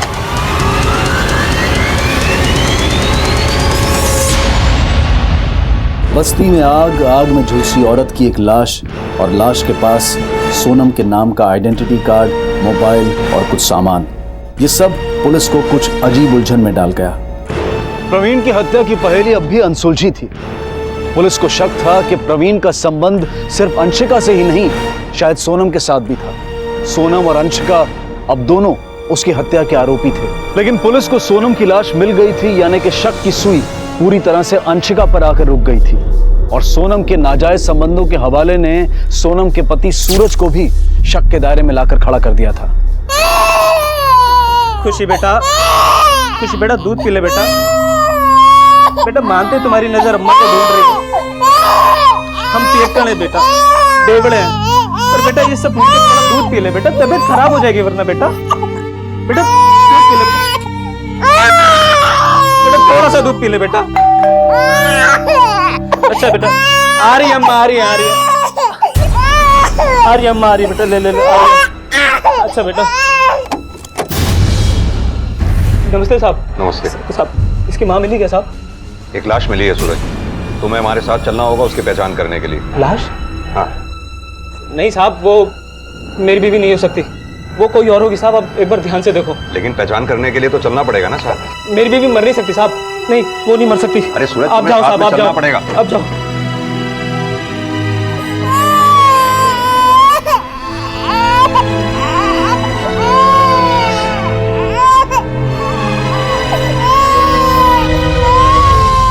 या तो ये कुछ छुपा रहा है, या फिर इसे अपनी बीवी की गुमशुदगी और मौत से कोई लेना देना नहीं है। कदम, मुझे तो अब भी ये मामला 3 लोगों के बीच का लगता है, अंशिका, सोनम, प्रवीण, जिसमें से 2 लोग मारे जा चुके हैं, और अब हमारे सवालों का जवाब तीसरा जना ही दे सकता है। यानी अंशिका महाजन? करेक्ट। एक काम करो, तुम सोनम के परिवार में से किसी को भी बुला के उस लाश को आइडेंटिफाई करवाओ, मैं ही संचिका महाजन से बात करता हूँ। सर। तुम फ्रेंड हो इसके? जी सर। बॉयफ्रेंड? नहीं सर, सिर्फ फ्रेंड्स। एक्चुअली हम कॉलेज में साथ में। तो प्रवीण की हत्या में तुम भी इसके साथ? ये क्या बोल रहे हैं सर आप? मैं प्रवीण की हत्या करूंगी? मैं उससे प्यार करती थी, बहुत प्यार करती थी। उसी प्यार के लिए अपनी फैमिली से लड़ रही थी। और सोनम? मैं नहीं जानती उसे। मैं बस इतना जानती हूँ कि वो पापा की कंपनी में काम करती थी और प्रवीण के साथ। देखिए सर, हम आपको पहले भी बता चुके हैं, 17 को जिस दिन प्रवीण की डेथ हुई थी उस दिन हम कॉलेज में थे। और 20 को? 20 तारीख को? सर 20 तारीख को क्या हुआ था? 20 तारीख को सोनम की लाश मिली थी हमें, वो भी जली हुई। सोनम का पति हमारी जाति का नहीं था सूरज, फंसाया था उसने हमारी बेटी को और यहां भाग आया शहर में। पूरी बिरादरी में मुंह दिखाने लायक नहीं रहे साहिब हम। बिरादरी से बाहर निकाल दिए गए थे, इज्जत उछल गई थी हमारी। और वो बेवड़ा कोई काम नहीं करता था, उल्टा मेरी बेटी कमा के खिलाती थी उसको, और बदले में वो क्या देता था? लात घूंसे। झूठ बोल रहा है साहब बुढ़ा। हाँ, हम दोनों गांव से भागे थे, पूरा समाज हमारे खिलाफ हो गया था, तो हमने भाग के शादी कर ली। पर ये क्या इज्जत की बात कर रहे हैं? मेरी बीवी मुझे कमा के खिलाती थी तो पैसे तो उनको भी भेजती थी। बेटी का दिया हुआ खा रहे थे तब इज्जत नहीं गई उनकी। नोच नोच के खा गए साहब अपनी बेटी को। तो क्या हो गया, बेटी से जो पैसे ले लिए तो? और वैसे भी बेटी की कमाई पर माँ बाप का हक होता है ना साहब। बेटी हमें अपनी मर्जी से पैसे भेजती थी साहब, हमने कभी मांगे नहीं उससे। और यही बात सूरज को खटकती थी और इस वजह से मारता था हमारी बेटी सोनम को वो। और आखिर मार ही दिया उसने उसे साहब।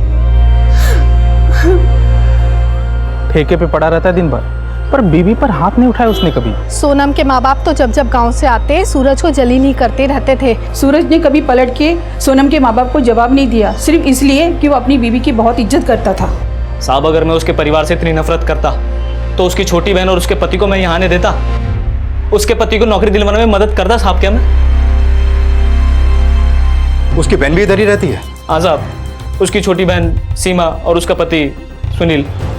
बड़ी बहन की मौत हो गई और अब तक सामने नहीं आए वो लोग। कहाँ रहते वो?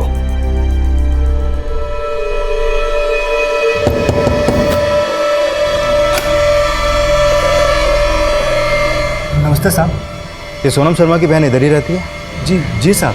बुलाइए उसको, हमें कुछ बात करनी है। वो तो इधर नहीं है। तो कहाँ गए फिर? हमको पता नहीं है साहब, हम खुद ड्यूटी करके 5 दिन के बाद लौटे हैं। इधर आए तो देख के ताला मार के कहीं निकली हुई है। हम पूछे था आस पड़ोस में, पर किसी को पता नहीं कहाँ गई साहब। काम क्या करते हो तुम? हम तो ट्रक चलाते हैं साहब, मुंबई से लखनऊ। सोनम की अपनी सगी बहन सीमा लापता पाई गई। 2 हत्याएं, एक गुमशुदगी और कई नाजायज संबंध। क्या इन सब के बीच में कोई रिश्ता है? सर, सीमा के पड़ोस में पता किया, उधर बता रहे 20 तारीख को शाम में सीमा घर में ताला लगा के निकल गई थी। मतलब कि जिस रोज बस्ती में धमाका हुआ? जी सर। सर, सीमा के कॉल रिकॉर्ड के मुताबिक उसके फोन की लास्ट लोकेशन उसी एरिया की थी जहां पे धमाका हुआ, उसी दिन धमाके से कुछ देर पहले। सर, आपको नहीं लगता कि यह धमाका एक एक्सीडेंट नहीं बल्कि एक साजिश के तहत किया गया है? हो सकता है इसमें सीमा का हाथ हो। लेकिन सीमा सोनम का मर्डर क्यों करेगी? बहनों में कोई रंजिश रही होगी। एक काम करो, सीमा के फोटोग्राफ्स आसपास के थानों में सर्कुलेट करवाओ, खासतौर से पब्लिक ट्रांसपोर्ट पे लगवाओ। शायद किसी ने उसे शहर छोड़कर जाते हुए देखा हो।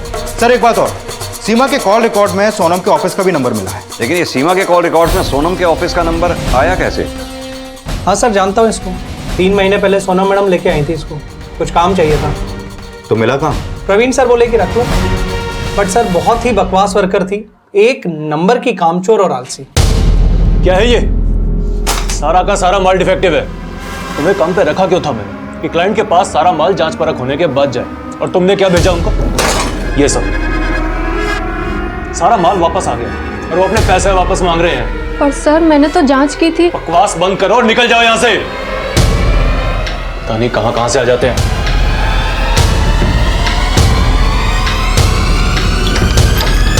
हाँ साहब, सीमा बहुत नाराज थी सोनम से। वो प्रवीण साहब के सामने सीमा का साथ नहीं दिया ना सोनम ने। तो तू मुझ पे क्यों भड़क रही है? मैंने क्या किया? यही तो, तूने कुछ नहीं किया। तो मैं क्या करती? गलती तो थी ना तेरी। तूने क्लाइंट को सारा गलत माल दे दिया। तेरी वजह से हमारी कंपनी को पता है कितना नुकसान हुआ है। हमारी कंपनी? बढ़िया कंपनी वाली, शर्म नहीं आती तुझे? इसने तेरी बहन के मुंह पर थूक दिया और तू उसकी तरफदारी कर रही है। अरे थोड़ी तो शर्म कर। और सुन तो, कहीं तरह कोई चक्कर वक्कर तो नहीं चल रहा उसके साथ? चुप कर, क्या बक रही है तू? सर लड़ाई तो हुई थी पर बाद में दोनों में सुलह हो गई थी। दोनों बहनों में बड़ा प्यार था साहब। क्या दीदी, अभी भी नाराज हो क्या मुझसे? माफ कर दो ना। तुम तो जानती हो ना, जब मुझे गुस्सा आता है तो मेरा दिमाग खराब हो जाता है। तो इलाज करा ले अपने दिमाग का। वो भी करा लूंगी ना, पर अभी तो माफ कर दो। चाहे तो 2 थप्पड़ मार लो मुझे, मार लो मुझे, तुम्हारा जी हल्का हो जाएगा। पर प्लीज मुझे माफ कर दो ना। छोड़। माफ किया ना? कर देना। अब तो बिट्टू भी बोल रही है ना। किया माफ? किया ना? किया? कर देना। किया ना? सर सुलह तो हो गई, पर यह भी तो हो सकता है कि वो सब दिखावा हो और सीमा के मन में फिर भी नाराजगी रह गई हो। पर कदम, ये अपराध अकेले सीमा के बस का नहीं, जरूर किसी ने उसका साथ दिया होगा। ये सीमा के कॉल रिकॉर्ड्स दोबारा चेक करने होंगे हमें। बिस्किट खाइए बेटा, बिस्किट खा बेटा, बिस्किट खा बेटा।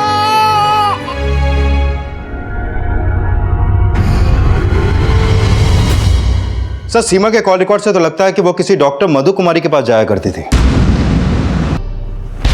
ये सीमा किस बीमारी का इलाज करवा रही थी आपसे? वो एक्चुअली डोमेस्टिक अब्यूज का केस था।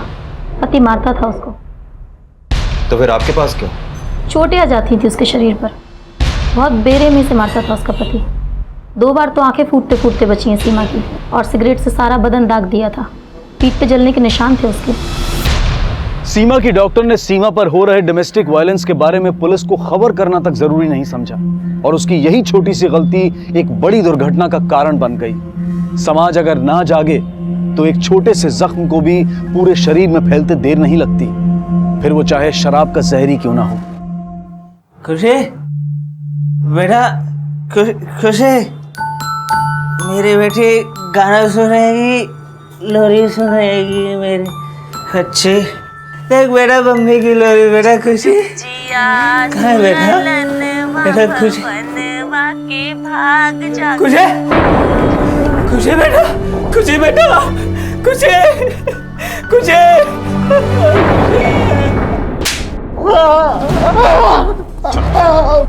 बताते साहब। हाँ साहब, हम सीमा को मारते थे साहब। और बाद में फिर सीमा को मार ही दिया है ना? नहीं साहब, हम नहीं मारे सीमा को। जानते तो फिर कहाँ है सीमा? मालूम नहीं है साहब। तूने ही सीमा को मारा और बाद में प्रवीण और सोनम को भी। हम किसी को नहीं मारे हैं, और उस प्रवीण को क्यों मारेंगे साहब? हम तो उसको जानते भी नहीं थे साहब। हत्या हुई है हमसे, हत्या की हमने साहब। हम अपनी बीवी के लायक भी नहीं है साहब। तभी तो वो हर मर्द के साथ सोती थी। प्रवीण, महाजन, मैनेजर, सबके साथ बिस्तर गर्म किया उसने साहब। पर साहब मुझे लगा कभी तो उसकी पैसों की भूख, बड़ा बनने की भूख खत्म होगी, और वो सिर्फ मेरी होगी। इसलिए साहब इंतजार करता रहा उसका, पीता रहा, झूठी उम्मीद में जीता रहा कि कभी तो लौटेगी सोनम अपने सूरज के पास।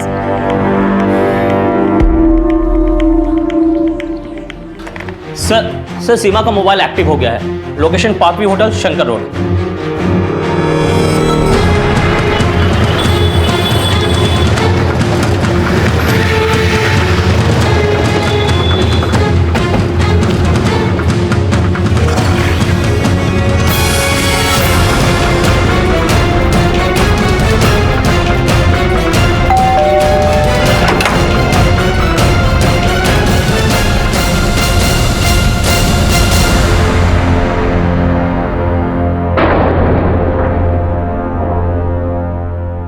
साहब, मैं अच्छे से जानती हूँ अपने पति को। वो बहुत प्यार करता था मुझसे। बेचारा मेरी वजह से इतने दुख सह रहा था, लेकिन मुझे जिंदगी से और भी बहुत कुछ चाहिए था जो मेरा पति मुझे कभी नहीं दे सकता। फिर भी तो हमें अलग होना पड़ता ना। कब तक मैं उसका बोझ उठाती। अपनी बहन सीमा को तुम्ही ने गांव से बुलाया था ना? हाँ साहब, मैंने ही बुलाया था। उधर गांव में दोनों की हालत बहुत खराब थी। यहाँ मैंने उसके पति को नौकरी पर लगवा दिया, लेकिन उसने मेरी बहन की जिंदगी नर्क बना दी थी। उसे हर छोटी बड़ी बात पर मारता था। वो बेचारी डॉक्टर के पास जाकर पट्टी कराती, फिर मुझे फोन करके फूट फूट कर रोती थी। बहुत शक्की है सुनील, सीमा उस जिंदगी से बाहर निकल जाना चाहती थी। और फिर उस रोज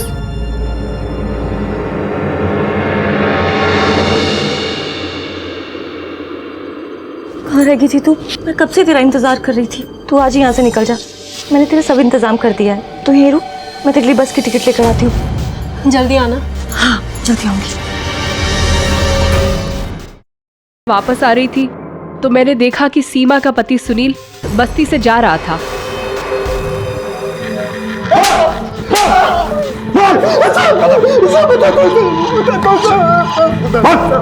बताते हैं साहब सीमा कहीं भागने का प्लान बना रही थी साहब। हम खुद उसको फोन पे बात करते हुए सुने थे। आ जाऊंगी मैं, ज़रूर आऊँगी। तंग आ गई हूँ मैं ज़िंदगी से। हमको लगा साहब सीमा अपने किसी आशिक से बात कर रही है। हम उसका पीछा किए साहब, तो देखे वो बस्ती में किसी झुग्गी के अंदर चली गई। हमको समझ नहीं आता साहब कि हम क्या करें। उधर बाहर एक गैस का सिलेंडर पड़ा था साहब, उसका गैस लेकर के तीली मार दिया साहब।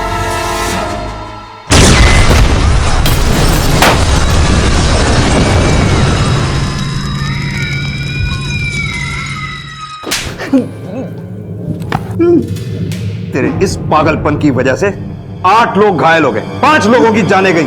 और तुझे पता है जिस परिवार की जान गई वो तेरे गांव का ही माधो परिवार था। मासूम बच्चे को मार डाला तूने। कदम, ये सीमा का पति सुनील इंसान नहीं, राक्षस है, राक्षस। हाँ सर, असली राक्षस। पर सर अगर सीमा को इसने मारा तो प्रवीण को किसने मारा? अब इस सवाल का जवाब तो सिर्फ एक ही इंसान दे सकता है। तुम्हारा और प्रवीण का फोन एक साथ बंद हुआ, एक ही जगह पे, एक ही टाइम पे।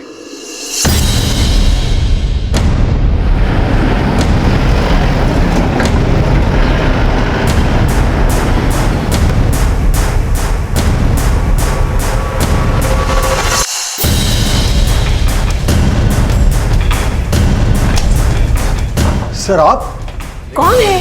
क्या हुआ? मोनिशा, इनको भी लेके चलो, सब पता चल जाएगा। मुझे क्यों पकड़ रही है? अब छोड़िए। हाँ, प्रवीण को मारने के लिए मैंने ही सोनम को पैसे दिए थे, 50 लाख। बेटी को बचाना चाहती थी मैं। पापा के डांट फटकार का कोई असर नहीं पड़ रहा था उस पर। प्रवीण को कंपनी से निकाल दिया, फिर भी मिलते रहे दोनों। और सोनम ही क्यों? पैसों की बहुत भूखी थी वो, और फिर इस जिंदगी से निकल के कहीं और जाना चाहती थी वो, और पैसों के बगैर ये मुमकिन नहीं था। गांव से अपने भाई विकास को बुला लिया था मैंने, बेरोजगार था, रोज रोज माँ बाबा के। मिलोगे तब बताऊंगा। और हाँ, अगर पुलिस को खबर करी तो ये फोटो हर मोबाइल पे नजर आएंगी। ये काम होने के बाद बस शहर से निकलना बाकी रह गया था, लेकिन उससे पहले मुझे सीमा का इंतजाम करना था। तू 7 बजे बस्ती पहुंच जाना, वो अपने गांव के माधव चाचा है ना, उनके घर में आ जाना। पर वहाँ मुझे किसी ने पहचान लिया तो बिल्कुल भी चिंता मत कर। माधव चाचा के यहाँ उनकी बीवी, उनका बच्चा और उनका साला है। मैंने उसे अपने रिश्तेदार के घर बस्ती में बुला लिया, वहाँ से उसे नासिक भेज देती। लेकिन शाम जैसे ही मैं वापिस आई, सोनम मर गई थी। मुझे यही दुनिया को दिखाना था और मैं वहाँ से छुपती छुपाती भाग गई। लेकिन जिस भविष्य की उम्मीद थी वो, और उसी भविष्य की उम्मीद में तुमने लाशें बिछा दी, अपना बसा बसाया घर तबाह कर। के भाई विकास को आईपीसी की धारा 302 के तहत आजीवन कारावास की सजा सुनाई गई। इस पूरे प्रसंग में कई मासूम बेमौत मारे गए। बस्ती के उन 4 लोगों के परिवार और सूरज और सोनम की बिटिया का आखिर क्या दोष था? वैसे तो सूरज का भी कोई बहुत बड़ा दोष नहीं था। उसका दोष शायद सिर्फ यही था कि उसकी दुनिया उम्मीद पर कायम थी, पर उसकी गलत उम्मीद उसके विनाश का कारण बन गई। अब मैं अनूप सोनी आपसे विदा लेता हूं, फिर मुलाकात होगी अगले एपिसोड में एक और चौंका देने वाले केस के साथ। तब तक अपना और अपने परिवार का ख्याल रखें और देखते रहें क्राइम पेट्रोल डायल 100। सबक एक को, सीख हम सबको। जय हिंद। ऐसे और भी मज़ेदार वीडियो के लिए हमारे चैनल को लाइक, शेयर और सब्सक्राइब करें।